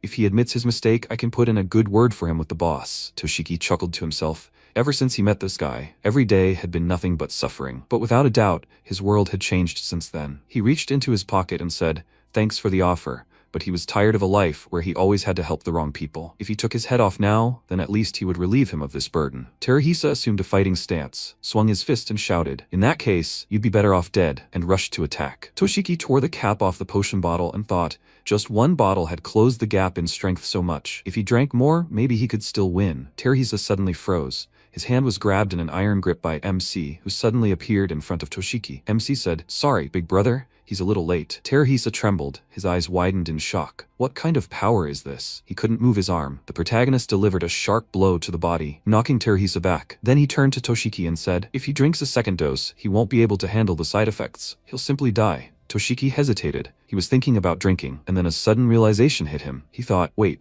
why was he even considering taking a second dose? Had this whole thing really been a test from the start? He was just a pawn. He'd been specially chosen for this test. Fragments of his previous words flashed before his eyes. In that case, the organization will never forgive him. There's no other way out. But why him? Then MC realized he was simply the first one to get his hands on him. Now everything fell into place. Toshiki realized they were testing him. Would he look in Tatsuya's direction, try to betray him, and hand over the potion? For MC, it was a game of chance, whose side he would choose. If he took a step toward Tatsuya, he would be immediately destroyed. He said, "It looks like he was lucky enough to choose the right path again." The protagonist looked at him in surprise. Toshiki firmly said, "Don't worry. He will prove with his actions that he is a reliable comrade." The protagonist smiled faintly and said, "He likes smart people." "Well, big brother, go ahead. Give the orders." Tatsuya looked from Toshiki to Teruhisa, as if not believing his eyes, and barked, "What is he doing? He's just a child." Teruhisa, barely coming to his senses, hoarsely replied, "Yes, he just didn't expect him to appear." Toshiki raised his hand and shouted, "Tatsuya, prepare to die. He's going to crush him now." Tatsuya coldly, clearly, and without hesitation ordered, "Kill them all." One of the guards was indignant. "What the hell is going on? He's one of Toshiki's men?" His colleague added,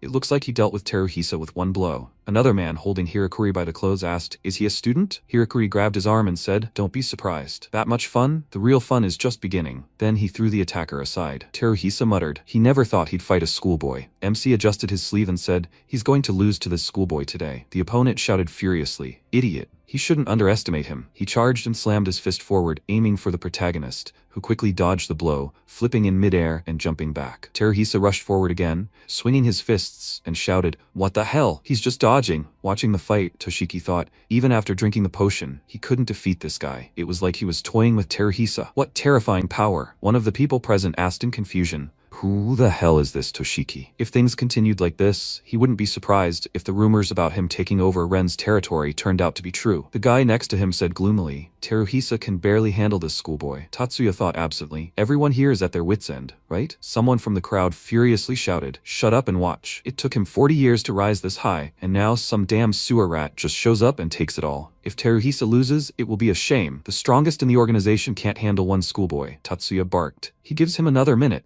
Hurry." Teruhisa delivered another powerful blow, but the protagonist parried it with ease. The attacker gritted his teeth and thought, this damn monster in a child's body. Even after all these blows, he doesn't show pain. He's already used up all his strength. He can't even properly graze him. How is he supposed to finish him off in a minute? Teruhisa kicked in front of himself and furiously shouted, "Damn!" The protagonist kicked back. Teruhisa thought in despair. He didn't even flinch. He can't defeat him, even if he gives it his all. The protagonist spun his leg in the air, instantly assessing the situation, and noted to himself, he's too exposed. He pushed off the floor, lunged forward with lightning speed, and struck his opponent in the torso, sending him flying backwards. Tatsuya hoarsely asked, "Has Teruhisa lost?" One of those present muffled his answer, "He's dead." Someone whispered in shock, "It can't be. He was really a schoolboy? He killed the strongest in the organization with one blow." Tatsuya roared, "What the hell are they standing there for? Capture him! Kill this little brat, and he'll make them Teruhisa's successors." The next second, his subordinates drew their weapons and charged, shouting, "He's just a kid. Come on, guys." But the protagonist instantly snatched a weapon from one of the attackers and plunged it into his enemy's shoulder. Looking forward with a serious look, he launched a counterattack, sweeping away everyone who stood in his way. Tatsuya thought in shock, this level of physical endurance, he's definitely not human. Then he hoarsely shouted, "Stop, let's discuss this," and reached for his inside pocket. MC barked. He said, "Shut up," and threw the knife. The blade pierced right into the torso. Tatsuya froze, as if in disbelief, and quietly said, "It can't be. He really was defeated by a schoolboy." The next second, he collapsed to the floor. One of the people present let out a stunned breath. "What? Even Tatsuya is dead?" The one standing next to him added gloomily,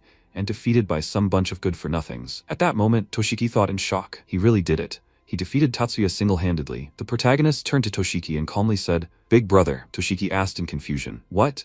Then he turned to everyone present and shouted loudly, "Hey, listen up, he needs to tell them something." At that moment, MC mentally noted, in less than a week, he dragged the old raccoon who had ruled this land for decades straight to hell. And then he thought, this guy destroyed all the sanity he had. And Toshiki firmly said, "As they can see, Tatsuya is dead. They all damn well know why he went so far to eliminate him. Allow me to introduce myself again. He is Toshiki. Until recently, he was just a small-time thug who extorted money for lunch from children." He gritted his teeth and thought he kept his promise. The protagonist's words flashed before his eyes. He will take him to the top. After a short pause, Toshiki raised his head and said clearly, "From today on, he is your boss." Sometime later at the construction site, one of the workers nervously shouted, "Hurry! If they are late, Mr. Nozomi will beat the crap out of them." Then he heard strange voices behind him. What the hell? Who the hell is that? The construction worker turned around abruptly and approached the group of armed men. Where did they come from? One of them pointed a bat at him threateningly and barked, "Shut up and don't bother me." Another guy stepped forward and said placatingly, "Hey, maybe they could talk calmly?" The construction worker firmly cut him off. If he doesn't have permission to be here, he has to leave.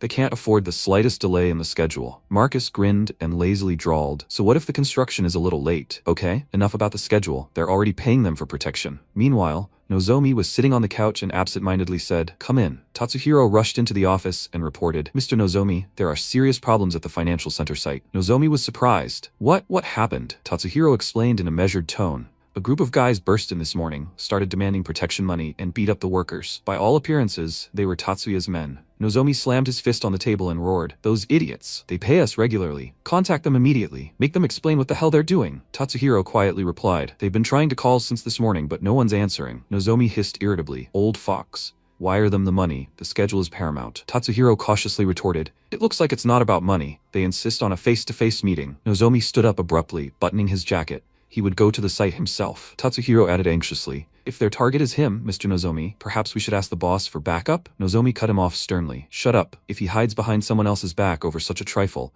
He'll never rise above. He'll figure it out himself. A short time later, the two groups converged on the construction site. Marcus stood, casually holding a cigarette in his fingers. He smirked. "Thanks for coming, Mr. Nozomi. You brought a whole crowd with you. Being cautious, huh?" Nozomi said coolly. "Enough chatter. What does Tatsuya want?" Marcus lazily flicked his cigarette ash and said calmly, "Tatsuya is no longer your boss." Nozomi immediately raised his hand, stopping his subordinates. "Quiet. Calm down, everyone." Marcus bowed his head slightly and added, "They have a new boss now." And then Toshiki sauntered out of the shadows and calmly said, "Long time no see, Nozomi." Nozomi glanced at him and thought, the guy from the Ren Casino took Tatsuya's place in a matter of days? So this is that Toshiki. He quickly glanced at the protagonist and noted to himself, he knew he was hanging around, but now was not the time to figure it out. Time was running out. Out loud, he asked sternly, if it wasn't about the money, why were they here? Toshiki didn't drag it out. No time for chatter. Let's get straight to the point. They're here for their gold. Nozomi's eyes widened in surprise, and he exclaimed, "So he bought all the gold?" Toshiki calmly replied, "Right. But that's not enough." Nozomi frowned. "Why does he need so much gold?" Toshiki smiled slightly and glancing at the watch on his wrist, said, "Just a hobby. Besides, isn't following the schedule the most important thing for him? He wants to demonstrate his importance through this project, right? In his place, he would simply hand over the gold and prioritize construction." Nozomi spread his hands. "It looks like he's just carrying out someone else's assignment." Toshiki nodded coldly. "Of course, this isn't a game." Nozomi snapped back. "Then he should know how much gold he has. So what's the price?" Toshiki shook his head. "No, you misunderstood. Listen carefully. He's not asking. He's saying, 'Give me the gold.'" A heavy silence fell. Then Nozomi exploded. Was he crazy? They went out of their way, and they were acting like this? Did he really think a moron like him could stand in his way? Get lost. Toshiki didn't flinch. He wasn't the only one who knew about the future value of this land. They might not be able to deal with him directly, but delaying his schedule was easy. If the project wasn't completed on time, the losses would be colossal, right? Nozomi's mind froze.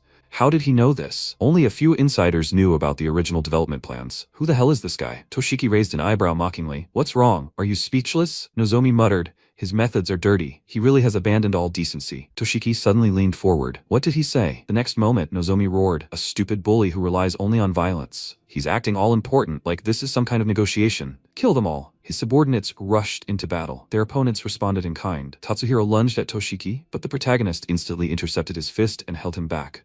Tatsuhiro exhaled. "Damn," he thought in amazement. What incredible strength. Meanwhile, Toshiki approached Nozomi and muttered, "Yes, he may be rude, but he fought his way to the top, risking his life at every step. And what about him? He was just lucky to be born into a good family." He abruptly grabbed Nozomi by the tie and barked. "He's acting so arrogant, hiding behind his father's reputation. Spoiled brat." At the same second, MC dodged another of Tatsuhiro's attacks and delivered a sharp punch to his opponent's face. Tatsuhiro didn't lose his composure. He grabbed the protagonist by the back and lifted him into the air, trying to turn the tide of the fight. But the protagonist instantly flipped in midair, landed behind Tatsuhiro, and yanked him sharply toward himself, sending him crashing to the ground. Nozomi, in disbelief, cried out, "Tatsuhiro lost?" Ijuin looked around in fear and screamed, "What happened, Minagawa?" He ordered him to get up. MC said, "No need to call him. He's unconscious." Ijuin thought, Minagawa, a martial artist, was put down so quickly. He's a useless idiot. Shinya said, "His friend won't help him. What will he do now?" Ijuin thought, they underestimated them. MC asked, he can guess what he's thinking. He's planning to abandon his friends and run away, right?" Ijuin's eyes widened in fear and wondered who this guy even was. He can see right through him. What an insufferable idiot. He spread his arms out to the sides and ordered them to calm down. He'll give them whatever they want. He wants money, right? Hatano? If he accepts their terms, they'll give him money. Toshiki asked, "Terms?" Ijuin ordered them to give him this idiot. He's always putting a spoke in their wheel, ever since that time at the casino. If he has his own conditions, let him speak. His family can arrange everything. Toshiki remained silent, and he smirked and thought, first they'll make those two kill each other. Then it will be easier to deal with Hatano alone.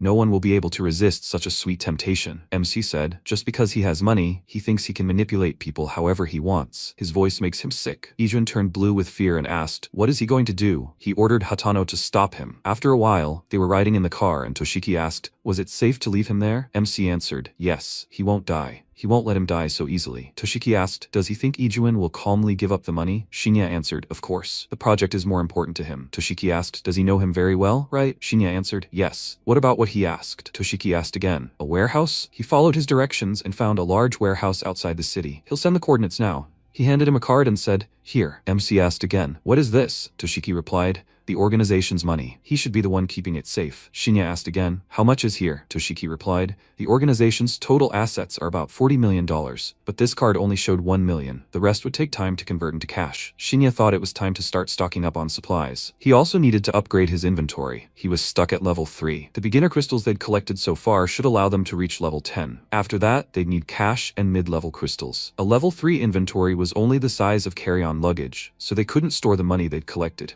They needed to upgrade to level 10. At level 10, the volume was 7 cubic meters. This will be about the size of a telephone booth, enough to store a decent amount of resources. He needs to survey the area and find the domain. After a while, he told Toshiki to stop here. Toshiki asked, "Where is he going? Does he need help?" MC replied, "No, he'll just take a walk. It's fine." Toshiki asked, "What about the organization members?" Shinya told him to do whatever he wants depending on the situation. First, he needs to get the money from Ijuin. Let him convert it into cash and take it to the warehouse. Toshiki said he understood. Should he wait for him here? MC replied, "No, that's okay. He'll call him if he needs anything." Toshiki drove away, and Shinya looked away and asked, "Etsuoka, what is she doing here? Is this Dr. Kurizano's forensic building? It looks like they have a meeting scheduled." MC frowned and thought, "Etsuoka." After a while, Ijuin woke up in the hospital and screamed, "What a nightmare." He's never been humiliated like this before. The company employees were standing around him. Iraman asked, "So he's saying that their plan was discovered by Hatano at the casino, and now he's using it to extort money from them?" Minagawa turned around and said, "The real problem is this student. His actions are unusual, and another strange thing is he knows a lot about them." He even called him by name. Lala turned around and asked, "Given their status, is it strange that people know their names?" Minagawa said, "Ishizaki." Ijuin interrupted him and said, "No." He agreed with Minagawa. From the moment they met, he had a hostile goal towards him, and more importantly, he knows the inner workings of their project. They have intercepted Koyanagawa's influence. They are definitely a threat. They must not allow the construction to be delayed. They will give the money back. Everyone stared at him in surprise, and he said, "But there's no need to panic. It's only temporary. They will get everything back eventually, and their lives too. Just like their money, they will take every last bit of it." After a while, Kurizano put the folder on the table and said, "Here is the information she wanted." Etsuoka said she was sorry he had to try so hard. Kurizano smirked and asked, "Who said he would give it to her for free?" Because of her sudden absence for a whole week, he had even more work to do. Etsuoka apologized for the inconvenience. A lot had happened, she was quitting. Please let him take her salary. If she could get her research data back, that would be enough for her. Kurizano said he didn't need money. She was beautiful. Let her just be by his side and do as he said, and he would give her the data back. She asked, puzzled. "What?" Kurizano asked. "It's not a bad deal, right? He would have a stable future as a forensic doctor." Etsuoka said she couldn't agree to such conditions. He needed to watch his words. She just wanted her research data back. He told her to just give up then. Etsuoka screamed. It was her data. He had no right to take it from her. Kurizano asked if that was true. But how was she going to prove it? He worked in a field that dealt with personal data. If he marked it as confidential documents, she wouldn't be allowed to touch it anymore. She couldn't defeat him. Etsuoka screamed. Why was he pursuing her like this? Kurizano replied that he couldn't let it become known that he couldn't handle even one intern. Or had he simply fallen in love with her talent? She should just submit, so that her mother's efforts wouldn't go to waste. Etsuoka splashed water at him and told him not to talk about her mother. Kurizano screamed, and this despite the fact that he was offering a compromise. How arrogant. He swung his arm to hit her, when suddenly MC grabbed his hand. Etsuoka asked, "Ichijo, why is he here?" He replied, he understood what was going on. Let her leave the rest to him. Kurizano frowned and thought, a high school student? What power? He said he understood. So this high school student is the reason for her dismissal. Etsuoka ordered him not to say such things. MC irritably ordered him to stop talking. He will take it. How much does he want for the data? Kurizano pulled his hand away and asked, is a fool playing the hero? If he wants to be humiliated so much, he will gladly do him such a favor. 10 million yen. Etsuoka screamed. What did he say? The man at the next table turned around and asked, 10 million from a high school student? The guy said, nightmare. He would have said, he will give him 10 million and he will break up with her. There is no way a high school student would pay that amount. Kurizano asked, well, if he can't pay, then let him go. No need to waste his time. No need to meddle where it doesn't belong. MC asked what bank he used for the transfer. Kurizano smirked and asked, is he still playing around? Well, let him try. If he really transfers, he will kneel down and beg for forgiveness. Etsuoka reached out to Shinya and told him to forget. She suggested they leave. The guy turned around and said, kids really don't like to lose these days. He was already starting to sympathize with him, but it seems he is too proud. The girl asked, she wondered what he would do now. Kurizano screamed, what? Transfer 11 million yen? He widened his eyes in surprise and thought, who is this guy anyway? MC said, he transferred an extra million for dry cleaning because Etsuoka spilled coffee on him. No need to kneel down, he just needs to apologize to Etsuoka, and they will leave it at that. The cafe patrons turned around and asked, a million for dry cleaning? Is he a kid from some rich family? Kurizano thought with displeasure. Since when did Etsuoka have this boyfriend? Does he really have to apologize? MC asked, well, is he going to apologize? He won't go back on his words in front of them, will he? Kurizano clenched his hand and thought, nightmare. He was outwitted. He held out the documents and sighed and said, Etsuoka? No, Miss Etsuoka. He apologized and asked her to take this. She looked closely at the documents and remained silent.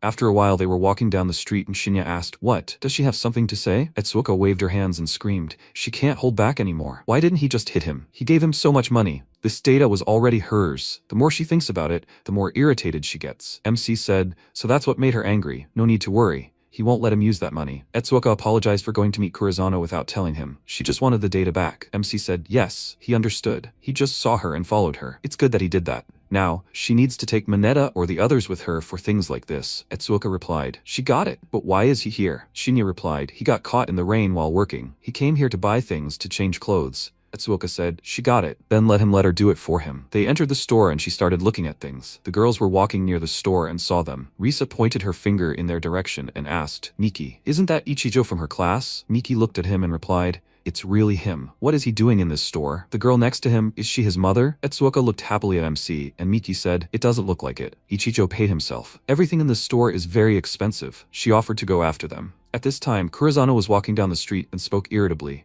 For someone like him to be humiliated by a high school student. How terrible. But at least he has money. At least something good. This idiot, it seems he is rich. He will shake money out of him again. He kicked a tin can which fell at the feet of people. Toshiki asked, is he Kurizano? He looked up and asked, what if he is? He is not in the mood. Toshiki told him not to say such things. He came to teach him how to use 11 million yen. Sometime later, at another store, MC asked, is she interested in such things? Etsuoka answered, she is a girl. She can't ignore skincare and makeup. MC looked to the side and then took out his phone and showed the screen to Etsuoka. Toshiki said, he returned the money. Including his savings, it came to 12 million yen. Etsuoka gave him a thumbs up and said, he did a good job. A voice came from the side, Ichijo. He turned around questioningly and saw Miki with her friend. Miki said how unexpectedly they met here. Shinya asked, Amana, what does she want? Miki asked why he was talking so coldly to her. She thought it was a simple misunderstanding. If she caused him inconvenience, then she apologizes. Can they go back to how it was? She is really sad. She thought this should touch him. Shinya turned away and asked, is this what she wants? Miki's friend asked in surprise. Did he ignore her? She put her hand to her face and asked, isn't he acting like a completely different person? Even her flirting doesn't work. Miki said, he's just pretending to be like that. She will see. She came closer to MC and took his arm. She asked Ichijo, what is he buying? The girl thought, it can't be that he ignored her now too. Shinya pushed her away and said, stop acting like this. She disgusts him. Miki asked irritably, is she disgusting? What did he say? He should be glad that she even paid attention to him. He's just trash. No need to show off. What kind of behavior is that? She looked at Etsuoka and said, and also, he's just dirt under her fingernails. Didn't he spend all the money in that boutique? She's just warning her. She better get rid of him. She smirked and thought, it's all her fault. Okay, then she'll completely embarrass him. The clerk at the checkout said, they're starting to quarrel. It might disturb other customers. Let the girl go and stop them. She asked, what? Why her? The clerk replied, today is her first day at work, right? It's a chance to prove herself. The girl came out from behind the counter and thought, showing herself a nightmare. He just gives her terrible tasks. The customer approached the checkout and he greeted her. The girl looked at MC and thought, is he a student? There's no way he'd allow himself to buy something here. How problematic. She apologized and asked them to stop yelling in the store. They were disturbing other customers. Miki said, this is not a store where poor people can shop. Let him put the goods back and get out of here. Shinya put the goods on the shelf, and the girl thought, she thought they would buy something here. Were they just window shopping? MC said, he will buy everything there is. The girl turned around and said, I understand. They are waiting for his next visit. She turned around and screamed, what? What did he say? The girls widened their eyes in surprise and asked, what? MC said, he will also buy everything that is in stock. Let them take everything out. He will pay with a card. The employee asked, is he serious? MC handed her the card and said yes. She went to the side and said she should talk to the manager. Please let him wait. Etsuoka said, if he is showing off, this is too much. MC replied, he's not showing off. The money will be useless. It's better to buy something with it. Etsuoka said, but Miki approached him and shouted, is he stupid? Even if his pride is hurt, that's too much. Shinya replied, it's none of her business. Her friend said, it looks like he's serious. Maybe he really is from a rich family?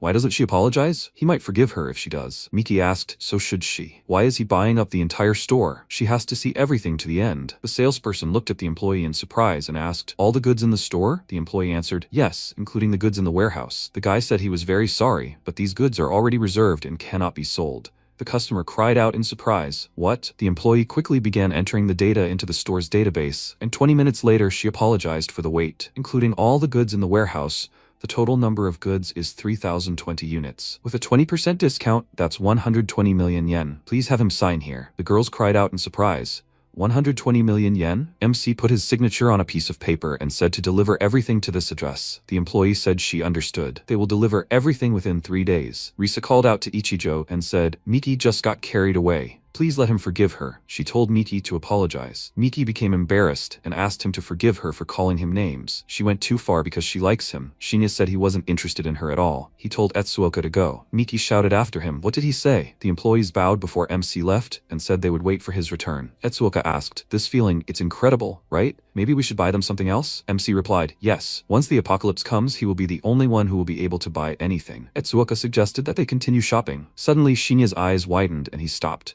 He told Etsuoka to go first. She asked again, why? He said that's all for today. They approached a special domain, level 15. MC swung his axe and said, even level 15 dungeons don't give them much trouble anymore. The level 15 special dungeon has been cleared. MC looked away and answered the call. Toshiki said he finally answered. Idrin's money has arrived. A whole ton. What to do? Shinya ordered him to put it in the warehouse for now. He also sent a shopping list. He needs to buy as much of this as possible. Okay. He has things to do, so he's disconnecting. Toshiki asked him to wait, but MC hung up. At that time, the guard looked around and said, strange. He thought he saw someone here. Toshiki said, this is not an ordinary shopping list.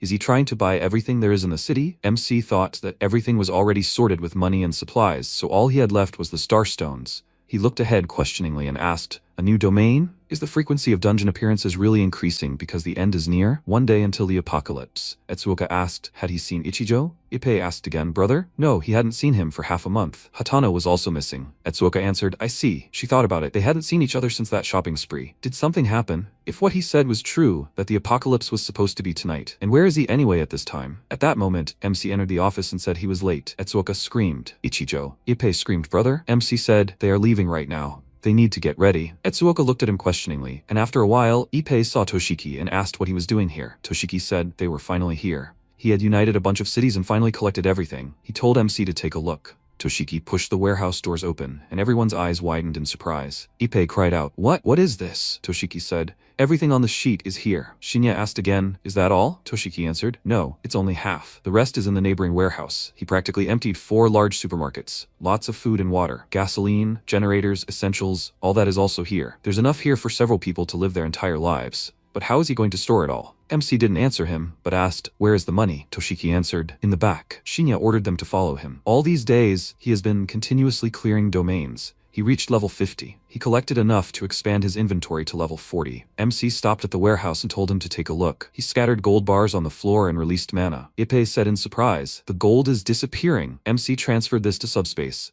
1 ton of gold was spent. The inventory level is 40, and the capacity is 350 cubic meters. It's about the size of 2 basketball courts. Toshiki asked in surprise, what's going on? Ippei asked, is this a magic trick? MC put his finger to his lips and told him to just watch. He walked away, and Toshiki looked after him questioningly. Shinya said he would answer their questions after he finished. He moved the box to his inventory, and Ippei screamed, is the box gone? MC replied, they don't have time. They can believe his words or not. It's up to them. The apocalypse will come tonight.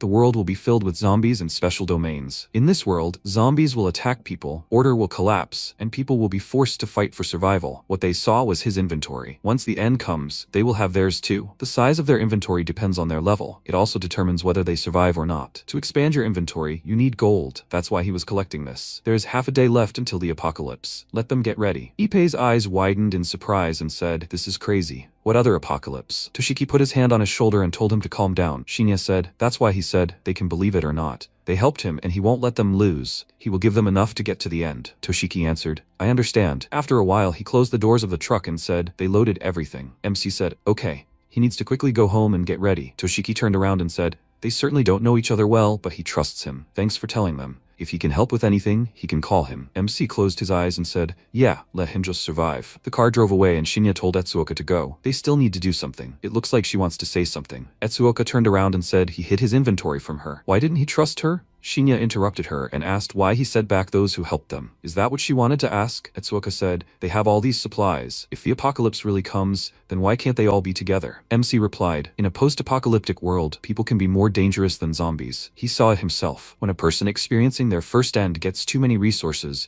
it often turns against them. And he also wants her to understand, people are not born selfish. She needs to try to imagine a world where others lived. If she clings to such soft ideals, how is she going to survive among all the cruelty that will begin from now on?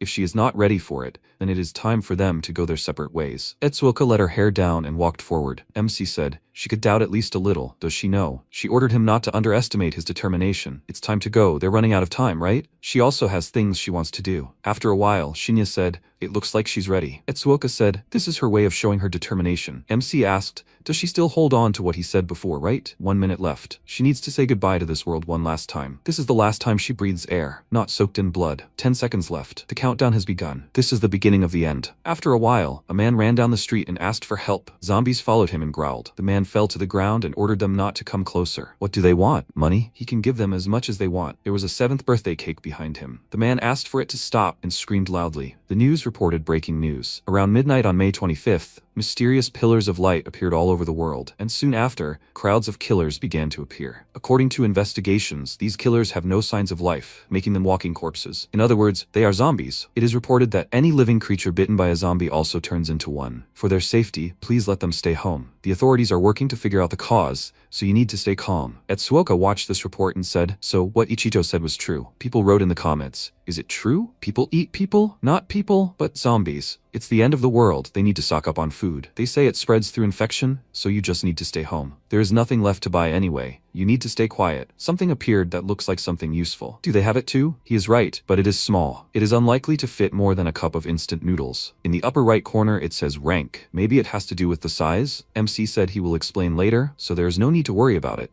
They have more important things to do now. Etsuoka replied, "She got it." MC said, "Now, she needs to open her inventory." He told her to just focus her brain and it will appear on its own. Etsuoka asked, "Is this her inventory?" Shinya said, "First she needs to use crystals to level up." Etsuoka said, "Okay." She opened the system window and said, "She did." "Now what?" MC told her to get on, and she looked at him questioningly. She got on his motorcycle and screamed, "Where are they going?" Shinya replied, "They will search for a special domain." Etsuoka asked, "Right now?" MC answered, "Exactly. They have access to information that no one else has. So if they don't act first, what's the point? The old rules are gone. A completely new set of laws is born. From now on, they will ask for their own strength. Capturing dungeons is the fastest way. In this life, he will reach the Grand Prix. Whatever happens. After a while, he said they were almost there. Etsuoka asked, "Is this the red light?" MC answered, "Yes. They will go straight inside." Etsuoka asked again, "Just right into it?" Shinya ordered her to hold on tight. After a while, he said, "They are here." Etsuoka opened her eyes and said, "The atmosphere of the city is completely different." MC said, "They entered a special domain." Etsuoka asked again, "A special domain?" Shinya said, "The place they saw was covered in red light. It may be similar to what it was before, but inside, everything is different." Etsuoka asked, "What's even going on?" MC said to go. "It looks like others are here too. The deeper they go, the more clear everything will become." Etsuoka answered, she understood. There were people standing to the side. The guy said, he was just riding the bus when this red light appeared. Well, he went down. The man said, "It's like a horror movie." The girl turned around and said,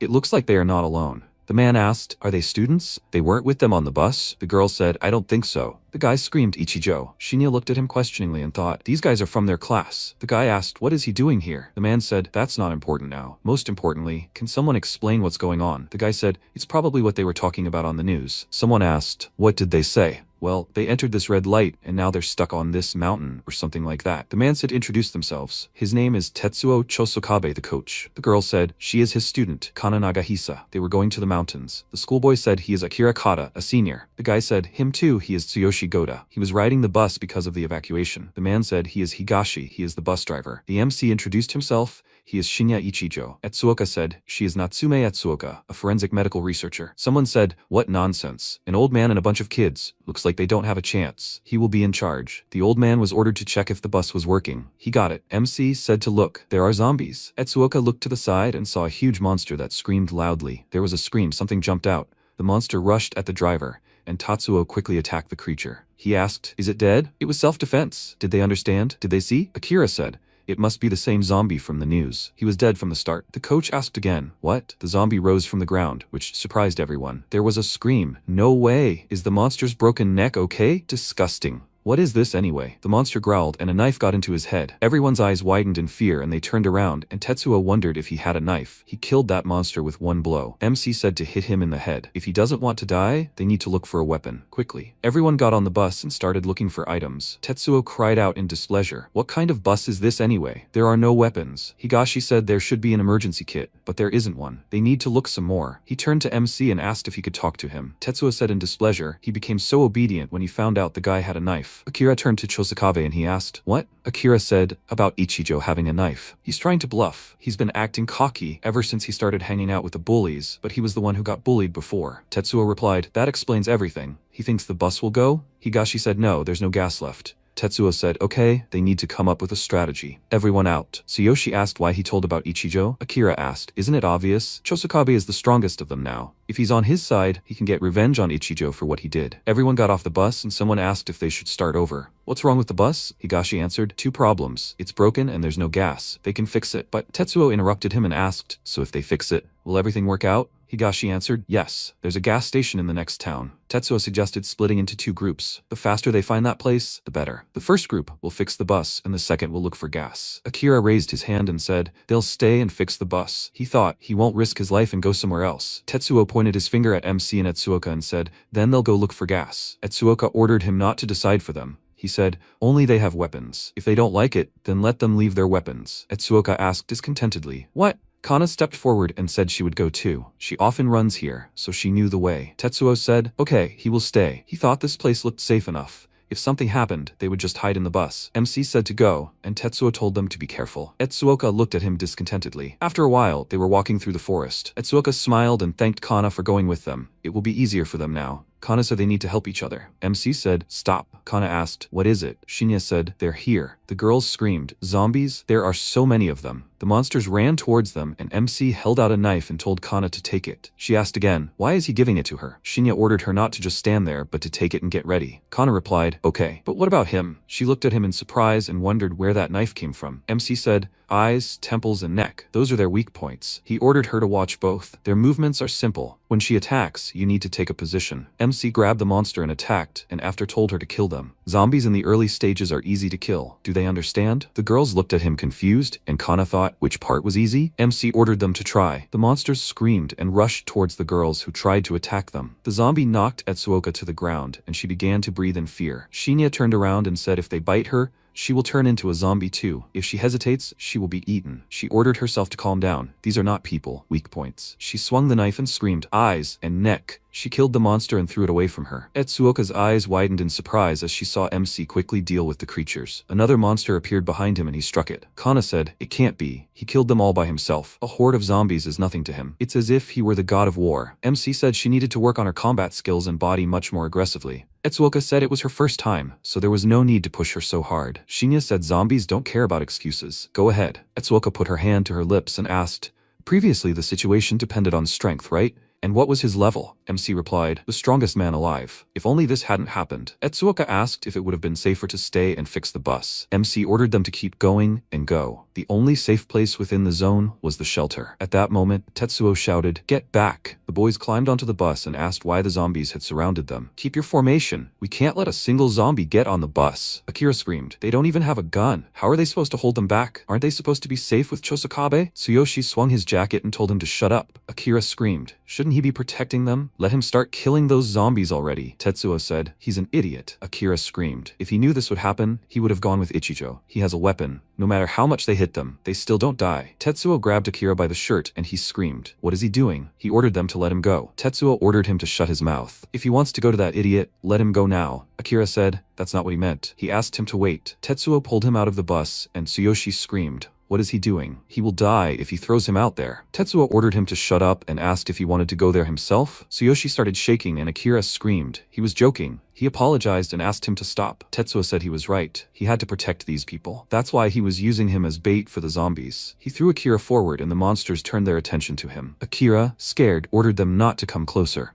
"Stop." Tsuyoshi said the zombies were coming towards him. Everyone's eyes widened in fear, and the driver said they ate him. Tetsuo ordered them not to stand there like idiots. He had no choice. It was to save them. The zombies will be back soon. They need to fix the bus. They need to get out of this hell. He frowned and thought, they are useless idiots. He will not die with them. What's up with Nagahisa? At that moment they were walking through the forest. Kana was looking at the knife and Etsuoka was trying to call her. She apologized and asked what was wrong. Etsuoka asked where the gas station was. Kana replied, "We need to go forward." MC turned around and said, "There's probably a whole crowd of zombies there. We mustn't let our guard down." Etsuoka replied, "Okay." Shinya said to go. "Things are probably only getting worse at the bus." Etsuoka said she's coming. Kana said yes. MC thought, that's strange. There's no special mission this time? Is it because the others are nearby? He stopped and said, they've arrived. The monsters were heading their way and he thought, okay, he'll think about it later. First, he needs to clear this place. They still have a ton of things to do. At that moment, Higashi tried to start the bus and Tetsuo asked, well, did it work? The driver replied, yes, the bus will go as long as they have fuel. Tsuyoshi screamed, the zombies are back. Akira became a zombie. What should they do? They're surrounded again. It can't be. Stop. He offered to abandon Higashi. He's old and weak. He'll listen to him. Please, let him not do this. Higashi asked, if he dies, who will drive the bus? Tetsuo said, he's right. Higashi is much more useful than him. For everyone's safety, they need to sacrifice him. Of course, he can fight them. Tsuyoshi said fearfully. Stop. Tetsuo said not to waste his energy here. While he's running from the zombies, they can come back. Tsuyoshi screamed, he's a murderer. Tetsuo asked, can he really afford to think about that now? It was his weakness that brought him here. He pushed him out of the bus, and Tsuyoshi fearfully asked for help. Tetsuo said, he's been running for 10 minutes. Higashi asked, has the team that went to get gas not returned yet? This guy won't last long. In that case,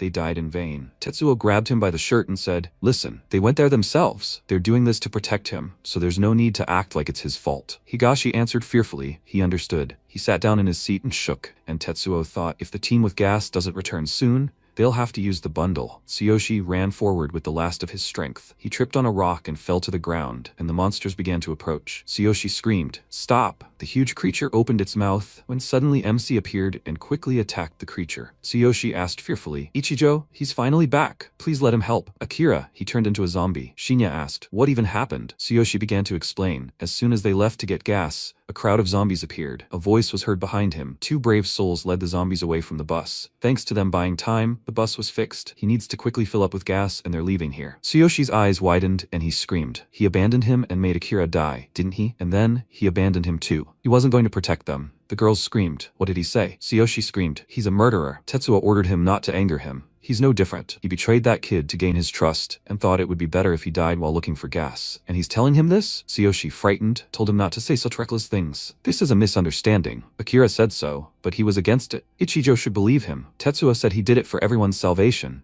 They didn't have weapons, and if he hadn't done it, the bus would have been attacked by zombies. This is all because of that kid. It's his own fault for leaving his weapon. Judging by the fact that he doesn't have a scratch, he doesn't seem to have been in danger at all. Etsuoka screamed. He's just trying to make excuses. Instead of protecting them, he left them to be eaten by zombies. Tetsuo asked, is now the right time to discuss this? There's nothing more important than staying alive and getting out of here. He widened his eyes in surprise and said, this is a weapon. Nagahisa, she's great. With this, they can shut up Ichijo and everyone else. Nagahisa, let her give them the weapons and the gas. There's no need to just stand there. Once they have the weapons, they'll win. Etsuoka asked, Kana, she went with them for this, right? Kana replied, yes, take their weapons and give them to Nagasokabe. But she apologized and said that she can't do that. Tetsuo shouted, what? She really thinks she can help them? He ordered her to stop bullying them and quickly come here. Kana replied, Nagasokabe, he's gone too far. He needs to apologize to everyone. She trusts Ichijo. She saw how he fought. He will help them. Tetsuo ordered her to shut up. She's useless. She thinks he'll listen to that high school student? He'll never trust that guy younger than him. She needs to give up the weapons or he'll take them by force. It makes no difference. He'll kill one or two. Anyone who goes against him will die. The system window reported, special mission. Killing intent detected. Those plotting murder must be eliminated. MC said, one more thing they need to know. Even if he kills someone inside the area, there won't be any traces left. He thought, during the walkthrough, a special mission suddenly appeared. Is the first task after the apocalypse really to kill a person? Tetsuo asked what he was going to do. Higashi suggested not to do anything unnecessary and just run away. Tetsuo ordered him not to be an idiot. The ones who refuse to hand over gas and weapons are the ones causing the problems. How can he look so calm surrounded by so many zombies? MC thought, but now they know that the special task is aimed not only at zombies but also at people. He quickly waved his hand and killed the monsters. Tetsuo looked at him in surprise and thought, no, he destroyed all the zombies around in an instant. He screamed, what a nightmare. Shinya replied, nothing like that. He just came to kill him. He rushed to attack. And Tetsuo thought, so fast. Suddenly, Tetsuo put Higashi in front of him. He laughed and said, he can't touch him. Higashi turned around and said, that's not fair. Tetsuo ordered him to shut up. Only he can drive the bus. He better listen, otherwise. MC headbutted Higashi on Tetsuo's head, causing him to scream. He rushed forward and pushed Tetsuo into the wall of the bus. He asked him to wait. Okay, he will follow his orders. Please, don't let him kill him. Shinya asked. Akira and the others told him the same thing, didn't they? Too bad, it's too late. Tetsuo thought, what a nightmare. Is this guy really a high school student? Those eyes, he's determined to kill him. This is bad, he needs help. Tetsuo was about to run away, but MC pushed him aside. Tetsuo fearfully asked for forgiveness. He had no choice. There was no other way out in this situation. Please let him forgive him. MC asked again. There was no way out? Yes, for people like him, it's easier to kill a person than a zombie. Self-preservation, betrayal, these are his usual tactics. If people like him live, there will be even more victims. Tetsuo ordered him to stay away. MC quickly killed him, and the system window reported that the killing intent had disappeared. Special mission accomplished. A zombie appeared behind Kana, and MC quickly attacked him and said, "They need to refuel the bus." Kana answered, "Yes." Tsuyoshi looked out of the bus window and asked, "What's wrong with the fuel?" Kana answered, "We filled it all up. Then we need to try to start it." Higashi answered, "He got it." Everyone got ready, and Higashi froze. The order to act was given. "It's moving." They did it. The bus started, and Etsuoka screamed, "Everyone inside! Faster! They can finally get out of here." Higashi ordered everyone to get in. "They're leaving. You need to hold on tight." The bus moved, and Tsuyoshi screamed, "Faster! They're catching up with them." Higashi said, "The mechanism broke. They can't go any faster." Kana asked, "No, was all their hard work for nothing?" MC ordered to use Nagasakabe as bait. Tsuyoshi asked, "What?" Shinya answered, "It's called using resources properly. He's already dead anyway." Tsuyoshi frowned and said he understood. "In that case, Akira's soul will be at peace." He threw Tetsuo's body outside and said, "Yes." The monsters attacked him. Etsuoka asked Ichijo to forgive him. He looked at her questioningly and asked again, "For what?" She replied, she shouldn't blame him for the way he treated Hatano and the others. Today she understood what human nature is. To survive, people sell out their friends without a second thought. They are even ready to kill them. MC said, "It's good that she realized it quickly," but Etsuoka looked at him questioningly. And MC said, "What she saw today is just the tip of the iceberg. The real hell is just beginning. You always have to check everyone. In this post-apocalyptic world, you can't trust just anyone. The one who can save her is herself." Etsuoka asked Ichijo, "What has he lived through?" At that moment, Higashi said to look ahead. "There's a gate." He stopped near the portal and everyone went outside. Someone asked what it was. Higashi replied, "Who knows? He has a bad feeling about this. It's better to stay away." MC said if they want to leave this world, they have to enter this gate. Kana asked again, "Enter?" Shinya answered that as soon as someone enters the safe zone, a countdown will start and the gate will close automatically in 5 minutes. If they don't enter by the end of the time, they will turn into zombies and return to the real world as zombies. That's all he can tell them. From then on, it's up to them to decide. He entered the portal and Etsuoka asked, "Is this a safe zone?" MC replied, "Yes, it's a loot box." Etsuoka said, 7 boxes. Shinya said, "At first there were 7, but 2 died. The rest they will divide among the survivors, so some kill others to take their loot. They call them executors. The rules of this world can be changed, but he will tell you about that later. How much loot they get depends on them." Tsuyoshi asked, "Those 2, they have already entered, and they?" Higashi said he is not sure, but he thinks that going back to where they were will be safer. Tsuyoshi asked, "What will they do, really?" Kana said, "They got this far thanks to them. If they get separated now and run into zombies, they won't be able to handle them. That's why she trusts Ichijo." The men looked at each other, and Kana entered the portal. Etsuoka screamed joyfully, "Kana, she came!" She answered, "Yes," because she trusts them. MC turned around and said, "Everyone is here." Then they need to open their boxes. The things will go to their inventory. They are needed to expand their inventory. They will be sent to where they were originally, and each time they will be transferred like this. After a moment, they were transferred and a joyful cry was heard. "They really returned. Thank you." Shinya said they are okay now. They will see each other again. Kana asked slightly embarrassedly, "Can he give her his number?" MC looked questioningly at the screen of his phone, where a call from Amane Miki had come in. After a while, Etsuoka sighed and said, "She is so tired. It feels like her body is broken. In such a short time, the streets have become teeming with zombies. But this is strange. They have been in the domain for a long time. But here, not even 10 minutes have passed." MC folded his arms across his chest and said, "Yes, that is so. Time passes differently here compared to reality. Even this depends on the domain. This was her first domain. She must be tired. Let her rest today. He will go and look for another domain." Etsuoka asked again, "Alone?" "She will go with him." Shinya said, "No, it's okay.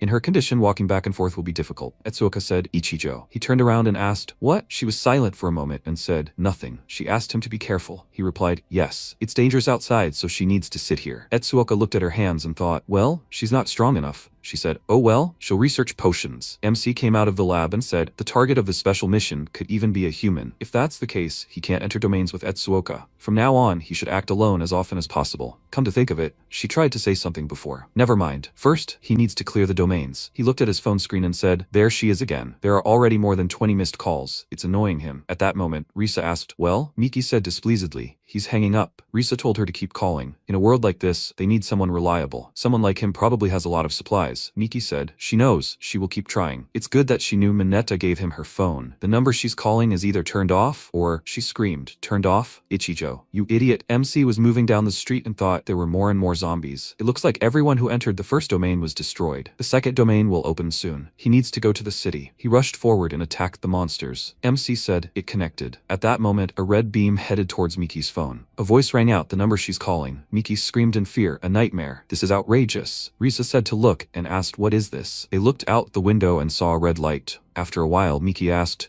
what is this? There are so many people. Isn't this the entrance to the apartment building? But just now she was in her room. People turned around and Miki screamed in fear. Why are they looking at her like that? Assholes. She covered herself, Risa, and screamed. How rude. Stop looking at her like that. What was that? Someone ordered her to say that again if she dared. Sakamoto ordered everyone to calm down. He suggested first clarifying what was going on. Ever since strange things started happening, he had been watching the news and apparently somewhere in the so-called domain. Miyase said happily, Sakamoto, Mr. Sakamoto. He's so cool. He offered to introduce himself. He is Sakamoto, from room 808. He is an insurance sales manager. The old man said he is Yamada, from room 104.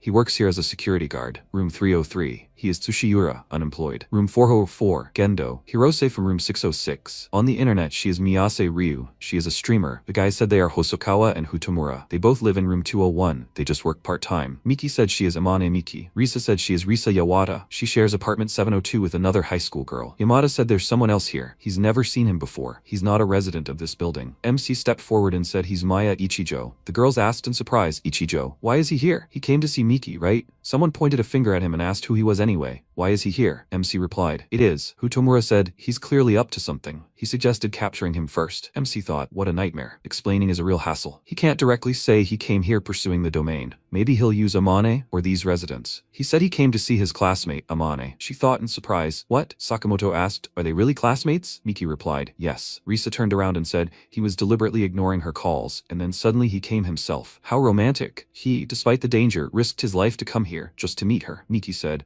but that doesn't mean she'll forgive him so easily. Looking at how he acted before. After all, he will follow her no matter what. Tsushiura said he has to meet her, so he doesn't have time to chat with them.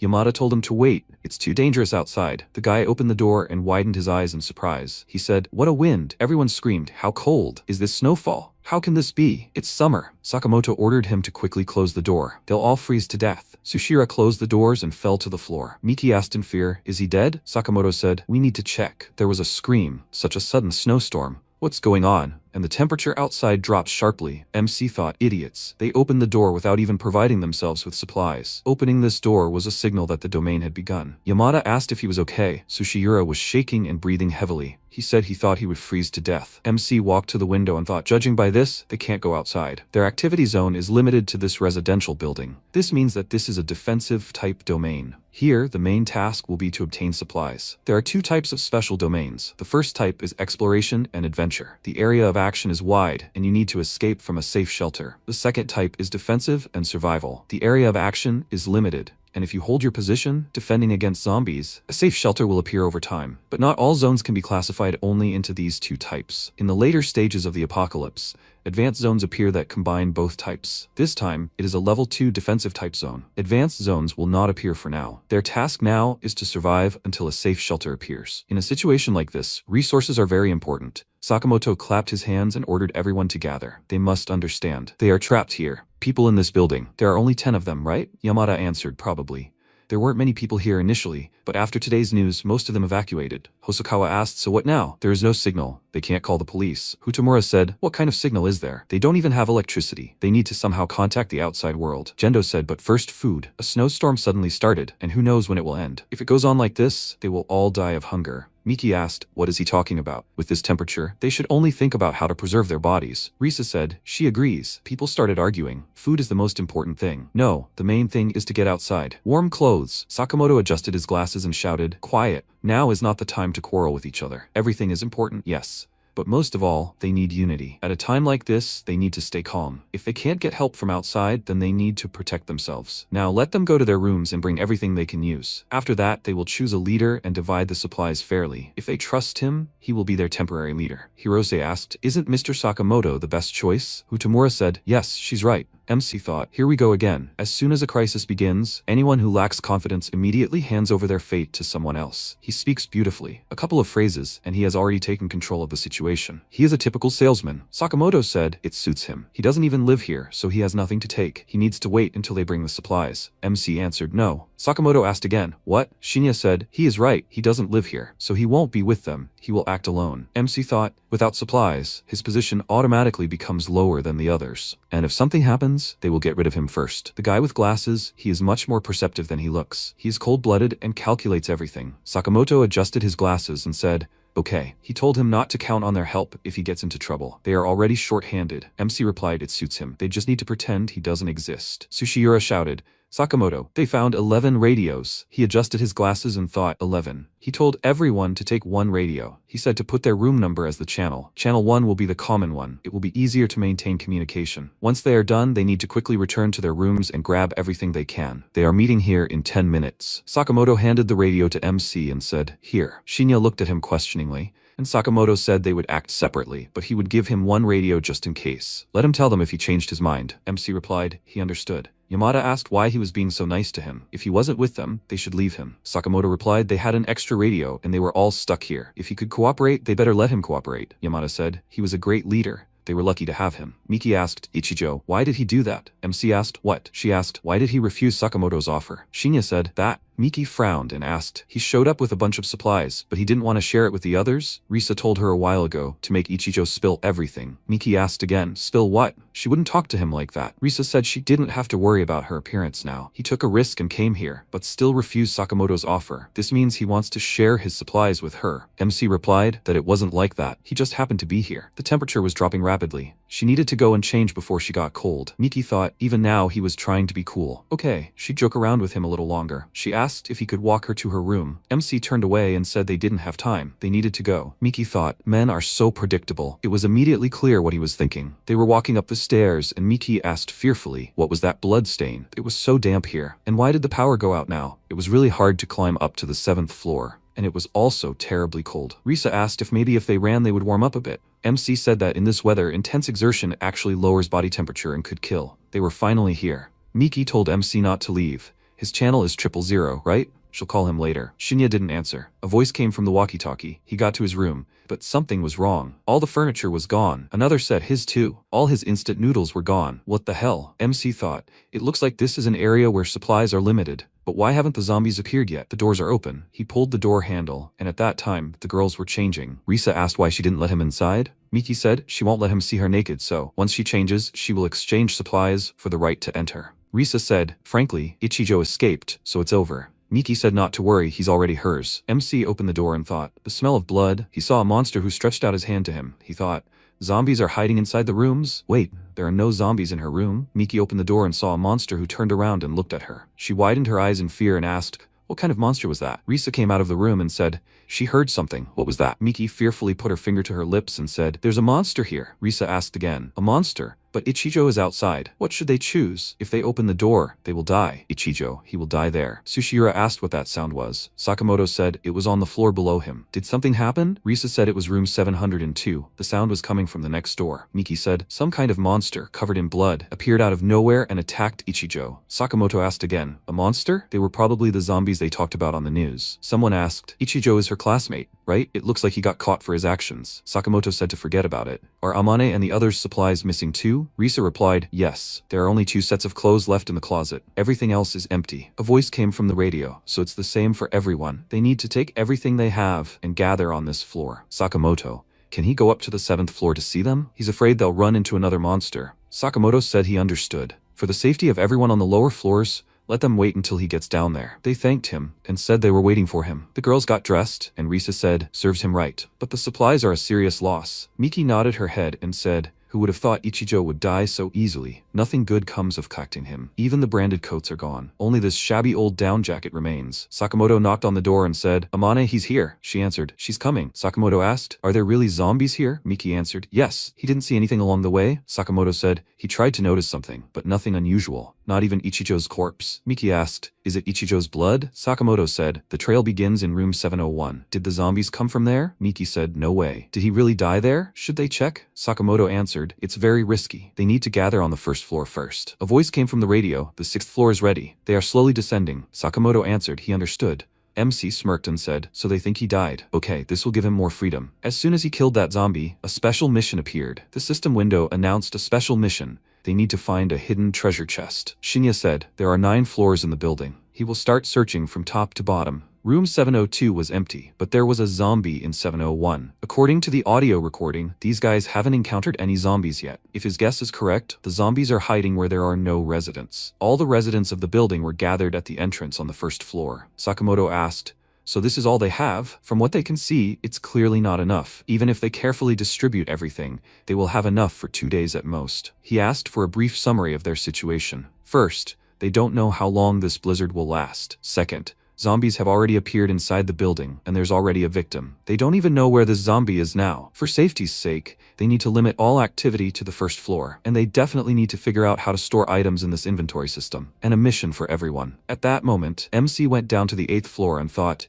he cleared the 9th floor, but the chest was missing. As expected, zombies are hiding in empty rooms. He also found some survival gear. He figured out the basics of how this domain works. To get more items, exploration and combat are inevitable. A large defensive domain lasts for at least 5 days. Soon they will begin to suffer from hunger and fear. Most likely they will sit quietly on the first floor for a while. He will move now, while he still has the chance. There is always a chance that they will also find the special mission treasure chest. Room 8008. Wasn't this Sakamoto's room? He needs to look. He opened the door and asked, "Smell of blood?" According to the rules of this place, there should be no zombies here. At this time, Sakamoto said, Yamada Tamura and Hosokawa will be in the first group. Gento, Tsushira, and he will be in the second. These 2 groups will be engaged in patrolling and keeping watch, taking turns going around the first floor. The 3 women will provide support from the rear and try to contact the outside world. Since food is scarce, he will distribute it himself, fairly. No need to worry. If they work together, they will definitely cope. The guy said, yes, if Sakamoto leads them, everything will be fine. He really thinks they can survive. Kutamura said to boost everyone's morale in a situation like this. He can really be relied on. Tsushira said they only moved here recently, so they don't know, but many of the residents here owe Sakamoto. He works honestly and reliably. And he also has a girlfriend, Aya. She's beautiful, with long flowing hair. She has impeccable looks, and she's also an excellent communicator. After work, she's just the perfect partner one could only dream of. By the way, come to think of it, Aya isn't here. She probably hasn't returned yet. At that moment, MC was standing in Sakamoto's apartment, looking at the girl's corpse. He said it wasn't the work of a zombie, it was a human. Was it him? Gendo waved his hand and said he was leaving. Sakamoto asked again, why? Gendo said he didn't like being subordinate, and he wasn't going to wait until he gave out rations to eat. He'll take his share right away, and then he'll do whatever he wants. Sakamoto asked, he understands that those who act alone usually end up like that guy, right? He told him to think about it. Gendo said that killing is not uncommon for him. He trusts himself more than any of them. The guys shouted after him, and Hutamura said, after Sakamoto tried so hard, Sakamoto held his hand out in front of them and told them to forget. Let him do what he wants. They will regroup. At that moment, monsters were screaming loudly in the street. The guy shouted, fire. The monsters were killed and he ordered a ceasefire. They are guarding the area. The guy took off his mask and tried to catch his breath. He said, one by one, what happened to the world here? Meanwhile, MC checked all the drawers. The treasure chest was gone. He took one last look at the lifeless body and left. Meanwhile, Tsushira and Yamada were strolling through the corridors. The guy said he was so cold. How long would this go on? Yamada thought things wouldn't get better anytime soon, and Tsushira pointed out that's the problem. Their supplies won't last long. They're cold and hungry. It's infuriating. Yamada said there weren't many supplies in the last room. Maybe they should look in the empty rooms too? Tsushira called him stupid.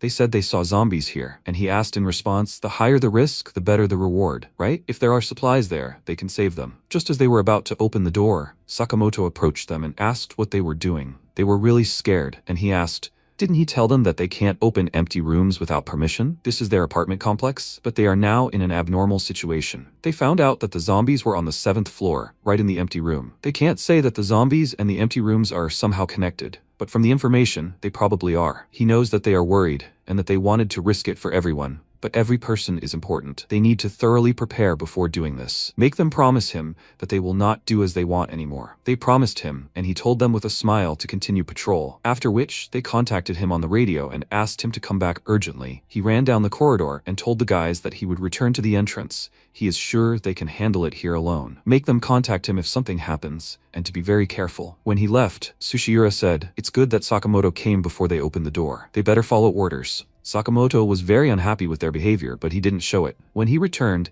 Hirose pointed at Miki with displeasure and complained to him that she was trying to eat more food. She became indignant and exclaimed, what else should she do? She hadn't eaten all day. One packet of noodles was too little, and if she hadn't been hungry, she would never have touched it. Hirose then told her not to eat. You can't be so selfish in such a situation. The guy was also unhappy. They had divided everything equally. But his friend, on the contrary, gave Miki a packet of noodles because he liked them. He called him an idiot and exclaimed, What the hell is he doing? He responded by saying that they were girls, and helping each other was more important. Miki's friend noted that even in such a situation, people continue to suck up, but the girl herself was still unhappy. She doesn't eat noodles. Realizing that nothing particularly terrible had happened here, he contacted the guys on the radio and told them to come for dinner after patrol. Meanwhile, Shinya was on the 7th floor, eating meat. Everything had gone wrong faster than he thought. The biggest weakness of a hastily assembled team is a loss of trust. He needed to leave already. He'd eat and then rest. They had such good food inside the zone, he couldn't even imagine it in his past life. In this bitter cold, strength was depleted much faster. Suddenly, a cry for help was heard outside. The others heard it too. It was Yamada's voice. Right now, Tsushiura, Yamada, and Gendo were running from the zombies down the corridor. Sakamoto was shocked. Why were the zombies on the 1st floor? Had they come down from the 7th floor? Miki immediately realized that these weren't the zombies they had seen. Someone must have disobeyed and opened the door. The zombie almost caught up with Gendo. He grabbed him and threw him to the floor, beginning to devour him alive, while Tsushiura and Yamada managed to reach the group. Miki was horrified by this sight. She immediately panicked and started running, but her friend immediately grabbed her and told her to calm down. Panicking wouldn't help. Sakamoto pulled out an axe, declaring that they would fight, and the boys stared at him in shock and fear. Sakamoto said they had to do it or they would lose their supplies. If they went any further, they would be finished. So they had to do it now. They hesitantly took out fire extinguishers, and Tsushiura noticed something was wrong. Gendo had transformed into a zombie, and now they had 2 opponents. The boys sprayed the fire extinguishers at them, and while the zombies were oblivious, Sakamoto rushed in and struck. Blood splattered to the side. Everyone was already glad that the zombie was dead, but Sakamoto hit Gendo's shoulder. He immediately grabbed him by the head and opened his mouth wide, but Tsushira came to his aid in time and pushed the zombie away. Gendo crashed into the wall, and Sakamoto fell and dropped the axe from his hands. Tsushira ran up to him, asking if he was okay,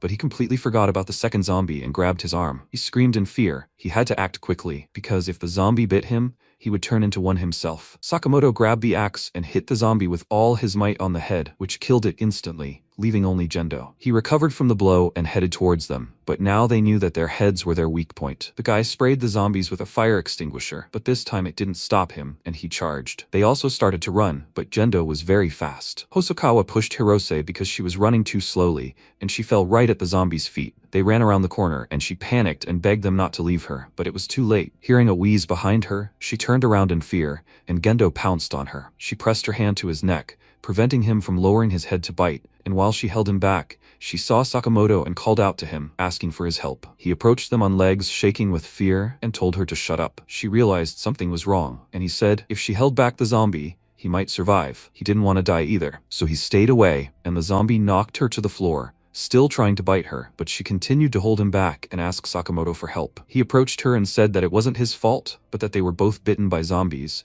and there was no way to save them. She just had to die. If he left her, she would still turn into a zombie. She reached out to him in tears, still hoping to be saved, and then he struck with an axe, hitting the heads of 2. The survivors meanwhile hid, and Tsushiura asked where Sakamoto was. Hadn't he arrived yet? Hosokawa exclaimed that they didn't have time to worry about others, and Tsushiura approached him and told him not to be so selfish. Miki agreed with him. Besides, he had pushed Hirose back then. He told her to shut up. Is she pretending to be a saint now? She started it all. If he hadn't done that, they wouldn't have gotten out. When she first wanted to open the door, did she think of them? If he hadn't acted, there would have been even more casualties. In the end, everyone only thinks about themselves, so don't call him a hypocrite. Suddenly, a bloody hand hit the window behind him. It was Sakamoto who had arrived and said he had killed all the zombies. Hirose had become infected and died. He was going to check the room that the guy had opened. Let them decide for themselves who to go after. Meanwhile, MC ran forward down the corridor and slashed all the monsters in his path. Having quickly decapitated everyone, he checked the floor, but there was nothing there either. While he was resting, he decided to have some tea. Meanwhile,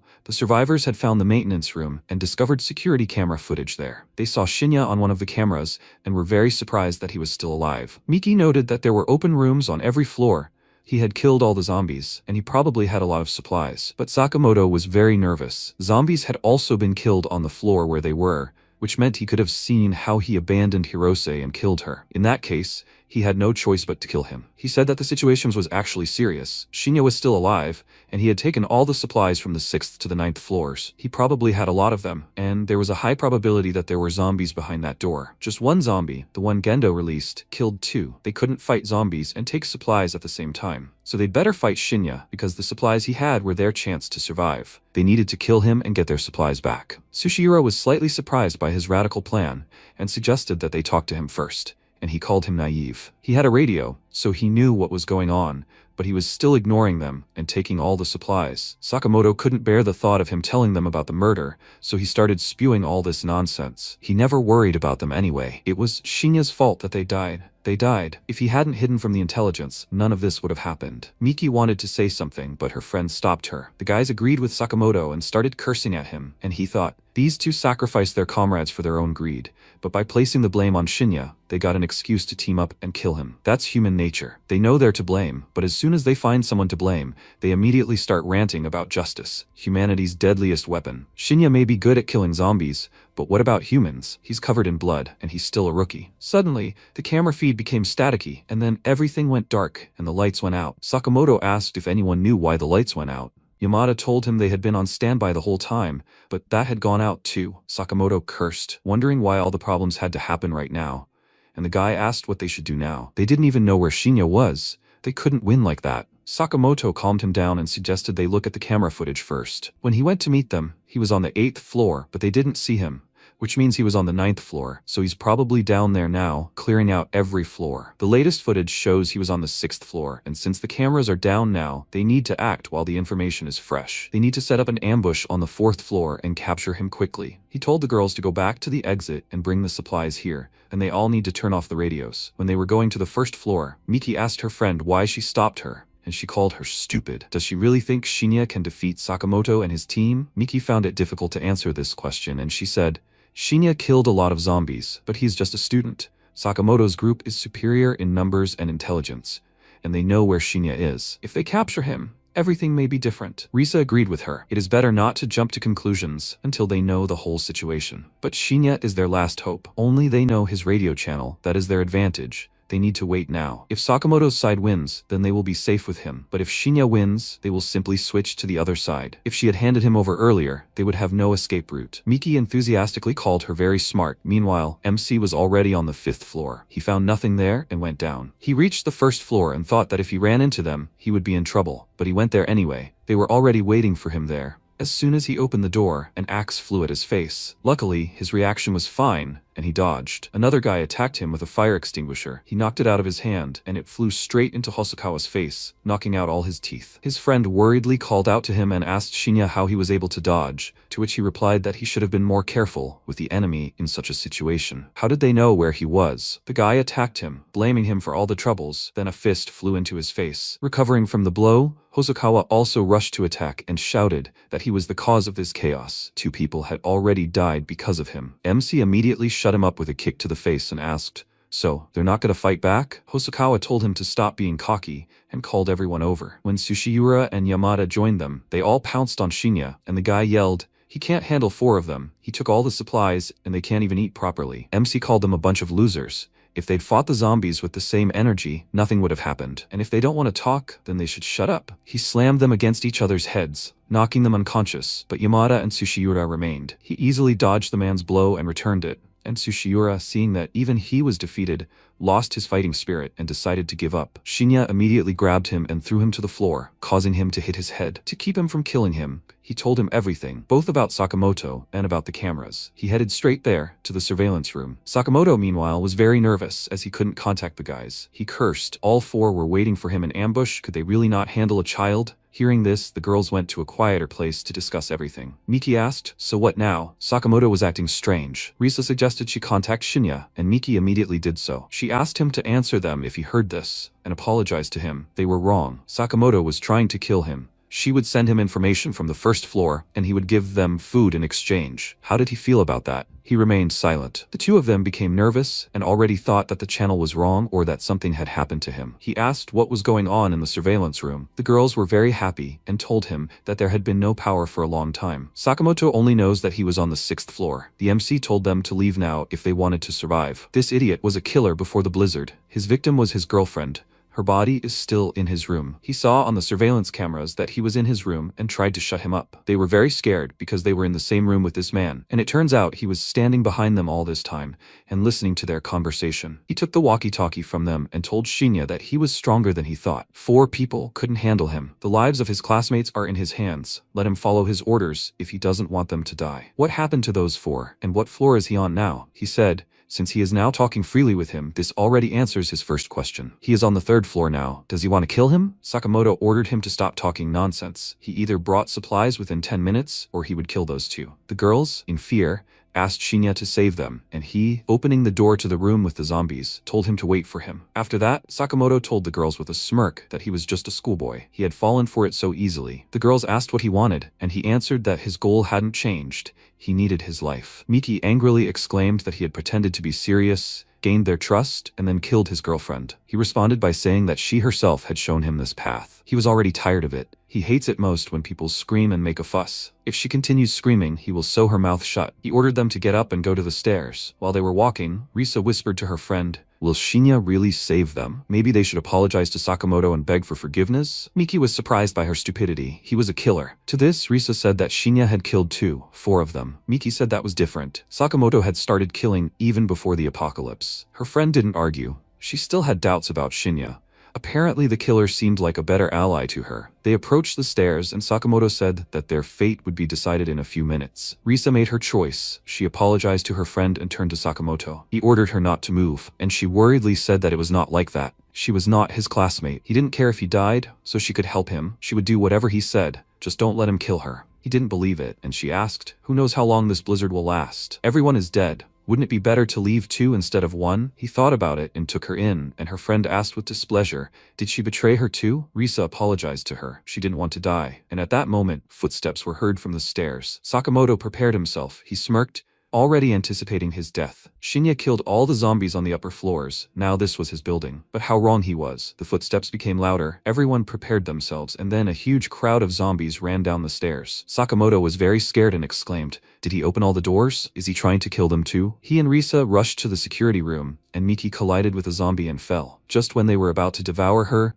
MC appeared and killed the monster, asking the girl if she was okay. Another zombie pounced on him from behind. He cut off its head, and Miki, amazed by its abilities, thought, "Is this really Shinya?" He gave her an axe and told her to go hide, and she asked, "What about him?" He told her not to worry about him, to just sit quietly. She ran away, telling him to definitely come back. Meanwhile, the zombies were catching up with Sakamoto. He looked at Risa and asked, "Didn't she say she would do anything?" He threw her into the crowd of zombies so that she would die instead of him. But there were a lot of them, so they didn't stop at just Risa and continued chasing Sakamoto. He understood that he couldn't handle them alone. Then the zombies grabbed him by the jacket and he fell, screaming at them not to come closer. He didn't want to die. Among the crowd of zombies, he saw his girlfriend, Aya. Apparently, his retribution had come. Time passed. MC continued to go around every room in the hopes of finding the chest, but it was nowhere to be found, and he had already checked almost all the rooms. The apartment owner attacked him. He quickly killed her, and, glancing at the closed door, thought, "It looks like this is the only room left. Is he really that unlucky?" Meanwhile, Miki was waiting for him, and wondering if he was okay. She only saw tons of zombies outside. The power finally came back on. Meanwhile, Shinya checked the last room and cursed, and there was nothing there. He slammed his fist on the closet in frustration and said, "This can't be." He opened and checked every door. What did he do wrong?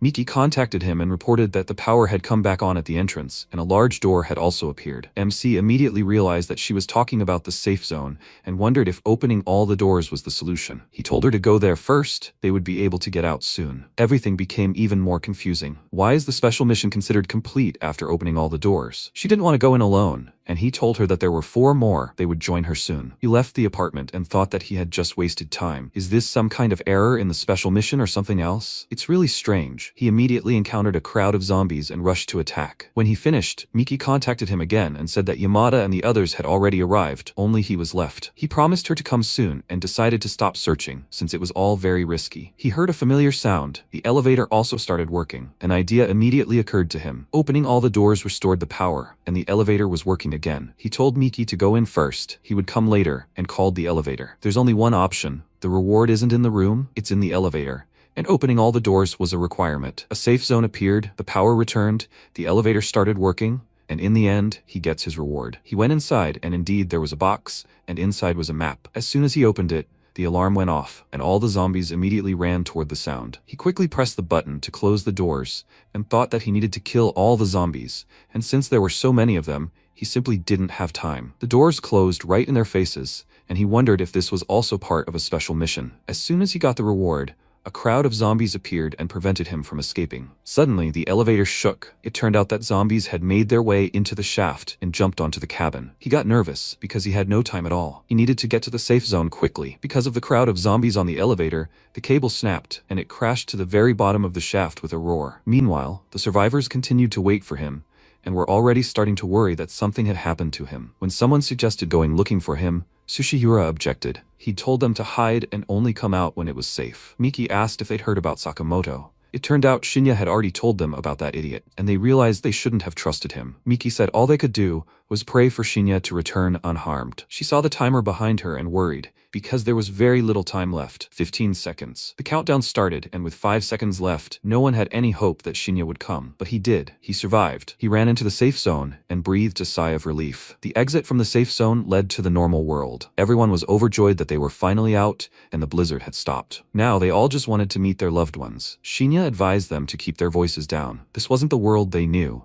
Zombies could appear at any second. If they didn't want to die, they should go home, lock the doors, and wait for help. Yamada asked, "What about him?" He told them he was leaving because he still had things to do. The boys ran back into the building to check the supplies and told him to be careful. Only Miki was left. She grabbed him by the jacket and asked if she could come with him. Her friend was dead, and she was now the only girl in the building. She trusted only him. He refused, saying she would only slow him down, so she should survive on her own now. She burst into tears, knowing for sure that she would die if she were alone. She asked him again to take her with him since they were classmates. He said there was one place. After the apocalypse, the government had created a temporary shelter to protect the citizens. He would take her there. In his past life, MC spent the beginning of the apocalypse in this very place. The conditions were terrible, but she would survive. He said that on the way there, she would need to obey him. She promised him to do everything he said, and he said that in that case, they would go right now. She asked if she could take her things to change, but he refused. She would only waste time. If she needed new things, then let her find them along the way. By all this time, the city had already been empty and filled with zombies. In an attempt to escape,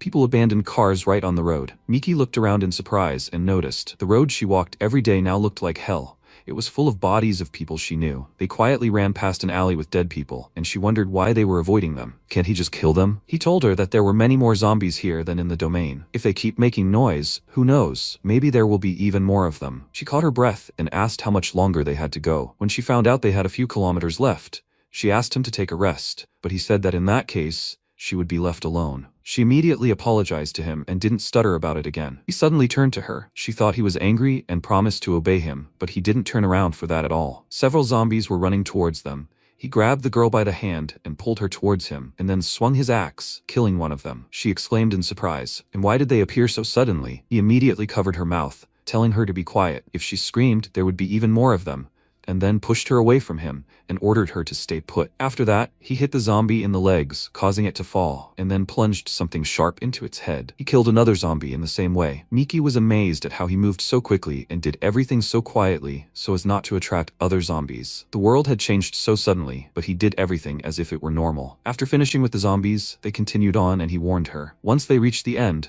they would find themselves at the main road, and that she should keep up. She thought he was like a completely different person. He was a weak, bullied child, but now he was so strong and reliable, and he calmed her down. MC warned her to watch her step as they walked through the alley. They reached the main street, and she understood what he meant. The bodies of the dead were stacked in several rows on the road. This made her uneasy, and Shinya said, "This is a common sight for the apocalypse." It looked like there was a rescue team here. If they found them, they wouldn't have to go all the way to the shelter. She saw a girl sitting on the edge of the roof, pinned down by zombies. She leaned back and fell down. Miki immediately closed her eyes, and when the characteristic sound of falling was heard, MC grabbed her hand and ran. Otherwise, soon zombies would come running here at the noise. She asked how he could remain so calm. He didn't even flinch when he saw the bodies and zombies. He answered her that he had seen this many times before. In the apocalypse, you are either alive or dead. It all depends on you. She looked at the girl with tears in her eyes, and he said she wanted to die as a human and not turn into a zombie, so she jumped. And those who choose to live will see many more tragedies, carry a heavy burden, and constantly feel pain. They will endure hardship after hardship, mission after mission. Even if you somehow survive today, what will happen tomorrow and the day after tomorrow? These questions will never leave your head. Maybe dying in the beginning was the right choice. No one knows how long this hell will last. It's like a marathon where no one knows where the finish line is. But one thing is for sure. If he keeps running, the finish line will get closer and closer. Shots rang out nearby. Right now, An armed squad was protecting the survivors from the zombies, but there were too many of them, and they were already running out of ammunition. Captain Ryuzaki ordered them to hold their formation. The rescue team would be here in 5 minutes, and until then, they needed to protect the survivors. One of the survivors exclaimed indignantly, 5 minutes? It's too dangerous. Let them retreat now. His father is an important person in the city. If he dies, they're finished. If there are so many people here that need protecting, then they should abandon these losers. They're trash anyway. Ryuzaki ordered him to shut up if he didn't want to die, but that made the guy angry and exclaim, what right does he have to talk to him like that? MC watched from the sidelines. He never thought he'd run into him here. Utatsuki Ryuzaki, the captain of the Special Forces team, is an honest guy who saved him many times when he was being bullied at the orphanage in his past life. He is one of the best fighters in the apocalypse world. It seems he is in trouble. The endless gunfire only attracts more zombies. He needs to help him. He ordered the girl to stay here and ran to Ryuzaki. The zombies kept growing. He ran out of bullets, and when zombies pounced on him, Shinya kicked one of them and threw him aside. Ryuzaki was slightly surprised, like everyone else. He asked, he's a student, right? It's very dangerous here, so he should leave quickly. MC said that the gunfire attracts zombies. If they want to get out of this situation, they should switch to close combat. After that, he charged, leaving the captain confused. He skillfully chopped off the heads of all the zombies in his path, without exposing himself to any blows. After watching his movements, Ryuzaki was surprised. He was hitting the zombies' weak spots precisely. There were fewer of them.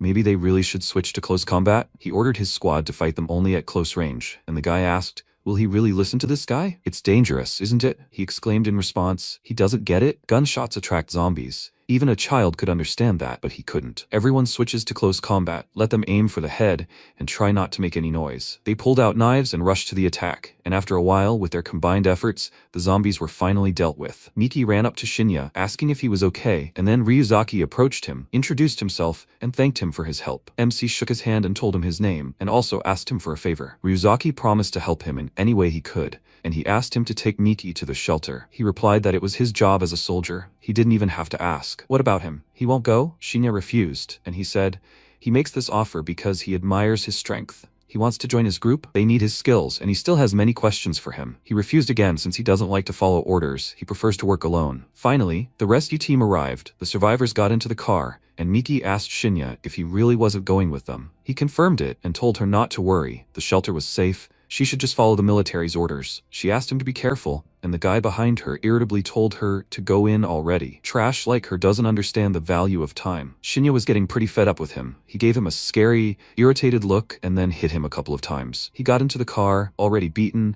and Miki was trying to hold back her laughter the whole time. Ryuzaki also got in the car and told Shinya that he would be at the shelter, and if he changed his mind, he should contact him. The driver suggested that he hurry back, as the management wanted to see him, and he quickly said goodbye to Shinya, and they drove away. Finally, he was alone and could calmly examine the map he had received. When he unfolded it, he was very surprised. The map contained information about neighboring zones. Even the time and levels were indicated. In addition to the red zones, there was one gray one with an unknown level, which was what attracted him. He returned to the lab. Etsuoka was already asleep. He covered her with his jacket and asked why she tormented herself so day after day. If she died, it would all be for nothing. He was only able to get into the safe zone thanks to her speed potion. Since there was still time before dawn, he decided to get some rest. While he was taking a shower, he thought about that map. The icons marked the city's districts, but what worried him most was that gray area. The map said he needed to unlock the summoning state of this one, so he needed to clear every zone. But he'd never seen anything like this in his past life. What awaited him? Thinking about it wouldn't give him an answer. He needed to go and check for himself. Thanks to the map, he had an exact route. Searching for domains with Etsuoka would help him. He wouldn't have to go back. Meanwhile, Ryuzaki reported to his superior. He transported survivors from the eastern district to the evacuation center, and they found someone. The man interrupted him and told him to pause the search for survivors for now. He had a more important task for him. He exclaimed indignantly, "A task more important than saving survivors?" He told him not to worry. The evacuation center is accessible to everyone. They can handle it themselves. It will be difficult for them to save all the survivors. He has the most experience, so he has a job for him. They need him to protect someone in the city. They just arrived. Nozomi entered the office with his friends and said that their protection is more important than the lives of these commoners.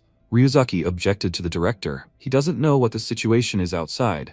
Unarmed people won't be able to protect themselves, and they don't need to protect the heir, who has enough security and funds. Nozomi said that they are actually unarmed too, and then he grabbed him by the clothes and told him not to provoke him. His superior ordered him to calm down. Their city is indebted to the Ijuin group, and that's an order. Let him escort them to the city now. He had no choice but to obey, and Nozomi asked with a smirk, will he let him go now? Ryuzaki warned him that it wouldn't be long and that he shouldn't die until he killed him. Etsuoka finally woke up. MC immediately told her to get up and have breakfast, then they would leave. Seeing that all the equipment was missing, she was very surprised, and he reassured her everything was now in his inventory, and it was time for them to leave. They would discuss the details over food. She ate the food he cooked and asked if he wanted them to search every area. He confirmed this. They were still far away, so returning here would be a waste of time. If they needed a lab, they would find a safe place and set everything up. After eating, they would clean up here and leave, and he also had an important task for her. After that, they went outside. Etsuoka ran into a zombie, was very scared, but pulled herself together and stabbed it with a knife. While she was catching her breath, Shinya approached her and said that this wasn't enough, let her continue. She was surprised and asked, is that all? She no longer had the strength, and besides, he was here too. He reminded her that in the apocalypse world, you can only trust yourself. You can't trust your life to others, and you should never let your guard down. Soon they reached the domain. Etsuoka didn't see anything, and then they were both engulfed in a bright red light and found themselves inside,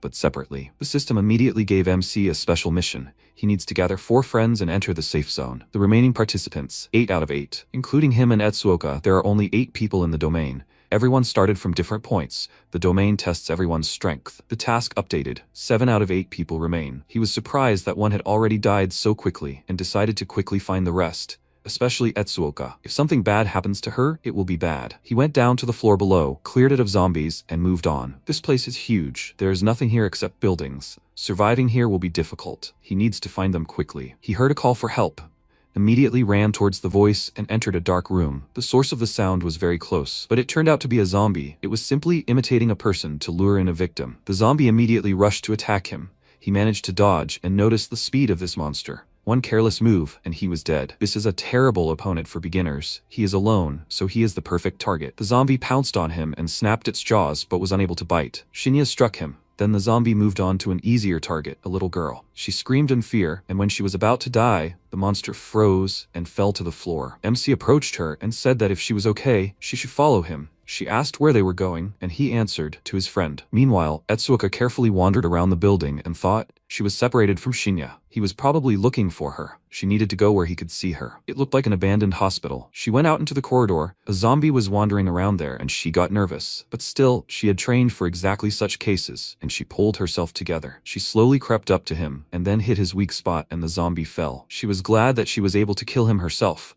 And then wheezing was heard from the room she came from. She held her breath, and they slowly walked out into the corridor. After which the mission status updated. 6 people out of 8 remained. MC noticed this and told the girl to follow him. They still had many places to check. She asked if he knew how to get into the neighboring building. Meanwhile, Etsuoka encountered 2 zombies at once. Things were bad. Because of the fall, more zombies came. She didn't know what to do, and suddenly someone covered her mouth and they hid. It turned out to be Ippei. She was very surprised and asked how he got here, and he told her everything. As the boss said, the apocalypse really did come, and since he warned him in advance, he was able to save himself and his family. After he sent them to the shelter, he came to the lab for them, but it was empty. He never would have thought that he would find her here. Is the boss here too? She confirmed it. They entered the domain together, but they were separated. He put his finger to his lips, asking her to be quiet, and they became wary. The zombies headed towards the room where they were hiding, and when they appeared in the doorway, Ippei suddenly jumped out from around the corner and chopped off the head of one of them with an axe and accidentally hit the wall. The axe got stuck in the wall, and a second zombie charged at it, striking it in the head with a knife. Etsuoka helped him. Ippei thanked her, and seeing a whole crowd of zombies already in the hallway, grabbed her hand and ran. The zombies also began descending from the second floor. They ran into the room. Ippei closed the door, then pushed a cabinet towards it and knocked it over, causing a loud thud against the door. He said that he was sure the boss was looking for them. As long as they had time, they were okay. He would protect her. She said, slightly displeased, that if they made noise, the zombies would appear again. Meanwhile, Shinya ran into another zombie and killed her, and asked the girl where they should go next. She pointed him in the direction, felt pain in her leg, and stopped, and he asked if something was wrong. She told him that she was okay, she could walk, but MC was in a hurry and picked her up. He apologized to her for that and asked her to just tell him where to go. She pointed her finger forward and said, here, to the left, and then there will be a passage to the next building. He realized that he still hadn't asked her name, and she introduced herself to him. Her name is Ayu. He noticed that she was wounded. Had she fought with someone before? She told him that she just hid here all the time, These were old wounds. He asked if she was with her family. She sadly told him that her parents had died and that she had been living with her brother since then, but he had disappeared. He told her not to worry, that they had only been separated for a while and that they would meet soon. Seeing zombies ahead, he told her to hold on tight, that the fight was beginning. He charged at them and kicked one in the head, causing it to fall. He stepped on its head, causing it to immediately lose its shape. After that, Shinya turned around and swung his sword at the second zombie's head. Ayu was shocked by this sight. He had killed them in just a second, and was still holding her. They reached the roof. There was a bridge leading to the neighboring building, and she said that if they cut through here, they would save time. He asked how she knew about this place, and she told him that she was always in a hurry to deliver things to her brother, so she knew the way well. Meanwhile, Ippei and Etsuoka found themselves in an extremely difficult situation. They were surrounded. He came up with something and said that he would protect her, let her run away when she had a chance. She turned to him to find out what he was planning and, seeing a gun in his hands, was surprised and asked where he got it. He told her that he got it from the boss in Hadano, and she reminded him, a gun is useless against them, and the noise will attract even more. He remembered this, but it was all they had. She was important to the boss, so he would protect her no matter what. He would distract the zombies, and she should run away while they were busy with him. She was not going to leave him here alone, and he exclaimed that if they stayed here, they would both die. She should not worry. He was not going to die. Her potion will help him get out of here. He believed her. She was about to object, but at that moment a zombie rushed at them and Ippei fired the first shot, to which the rest of the undead immediately reacted and ran towards them. Ippei told her to leave, and she ran, telling him not to linger either. He said he understood, but he'd lied to her. If he ran, those creatures would chase him, and he couldn't let them get close to her. He started shooting back, but there were so many of them that he simply couldn't keep up. One zombie got very close to him, and he noticed it at the last moment. The creature managed to bite him on the arm. He cursed and immediately pushed it away, but it was persistent and wouldn't let go, and then he shot it in the head. After that, the strength left his body, he fell, and looking at the bite, he realized the virus was already spreading. His vision blurred. He fired a couple more shots and asked, Etsuoka did it, right? So it was time. He remembered how he bullied Shinya all their school days and exclaimed. He gave him supplies, warned him about the apocalypse, and even helped his family. He can't do much, but when it comes to loyalty, he won't fail. He pointed the gun at himself and exclaimed, he protected Miss Etsuoka, and he won't turn into a zombie, so he killed him. This is the last bullet. His hand trembled. He was scared, and then suddenly Shinya's voice rang out, telling him not to be so dramatic. And the bullet is to kill zombies, so he shouldn't waste it. He used the gunshots to distract them? This is a good move. Since Ayu helped him with the way, he was able to quickly find him. Ippei worriedly told him to get out of here. He had already contracted the virus. MC asked Etsuoka to slow the spread of the virus, and she sprang into action right there, with Ayu volunteering to help, while Ippei looked at the two of them in confusion. Shinya stayed behind to protect them from the zombies, and Etsuoka shoved a towel into Ippei's mouth, saying that if they could hold it off until they reached the safe zone, everything would be fine. The zombies rushed to attack, and MC immediately responded with several knife stabs and thought, thanks to Ippei, Etsuoka survived, so he would save him no matter what. And since there were 4 of them, if they reached the safe zone, they would survive. Etsuoka was in a hurry, but time was running out. She injected something into the shoulder where he had been bitten. Ayu offered her some tweezers, and a zombie suddenly pounced on her. Luckily, Shinya noticed in time and threw a knife at its head, after which he told them to focus on healing. Undistracted by the zombies, Etsuoka continued working, and after 10 minutes she finally finished. She wiped the sweat from her face and said they had about 20 minutes. He can move, right? Ippei stood up and told her he was fine, and they set off to find a safe zone. They left the building and walked down the street, where they heard the voices of other survivors. People came out straight toward them, and Ayu and Etsuoka were very surprised by their presence. They were Kurizano and the girl's older brother.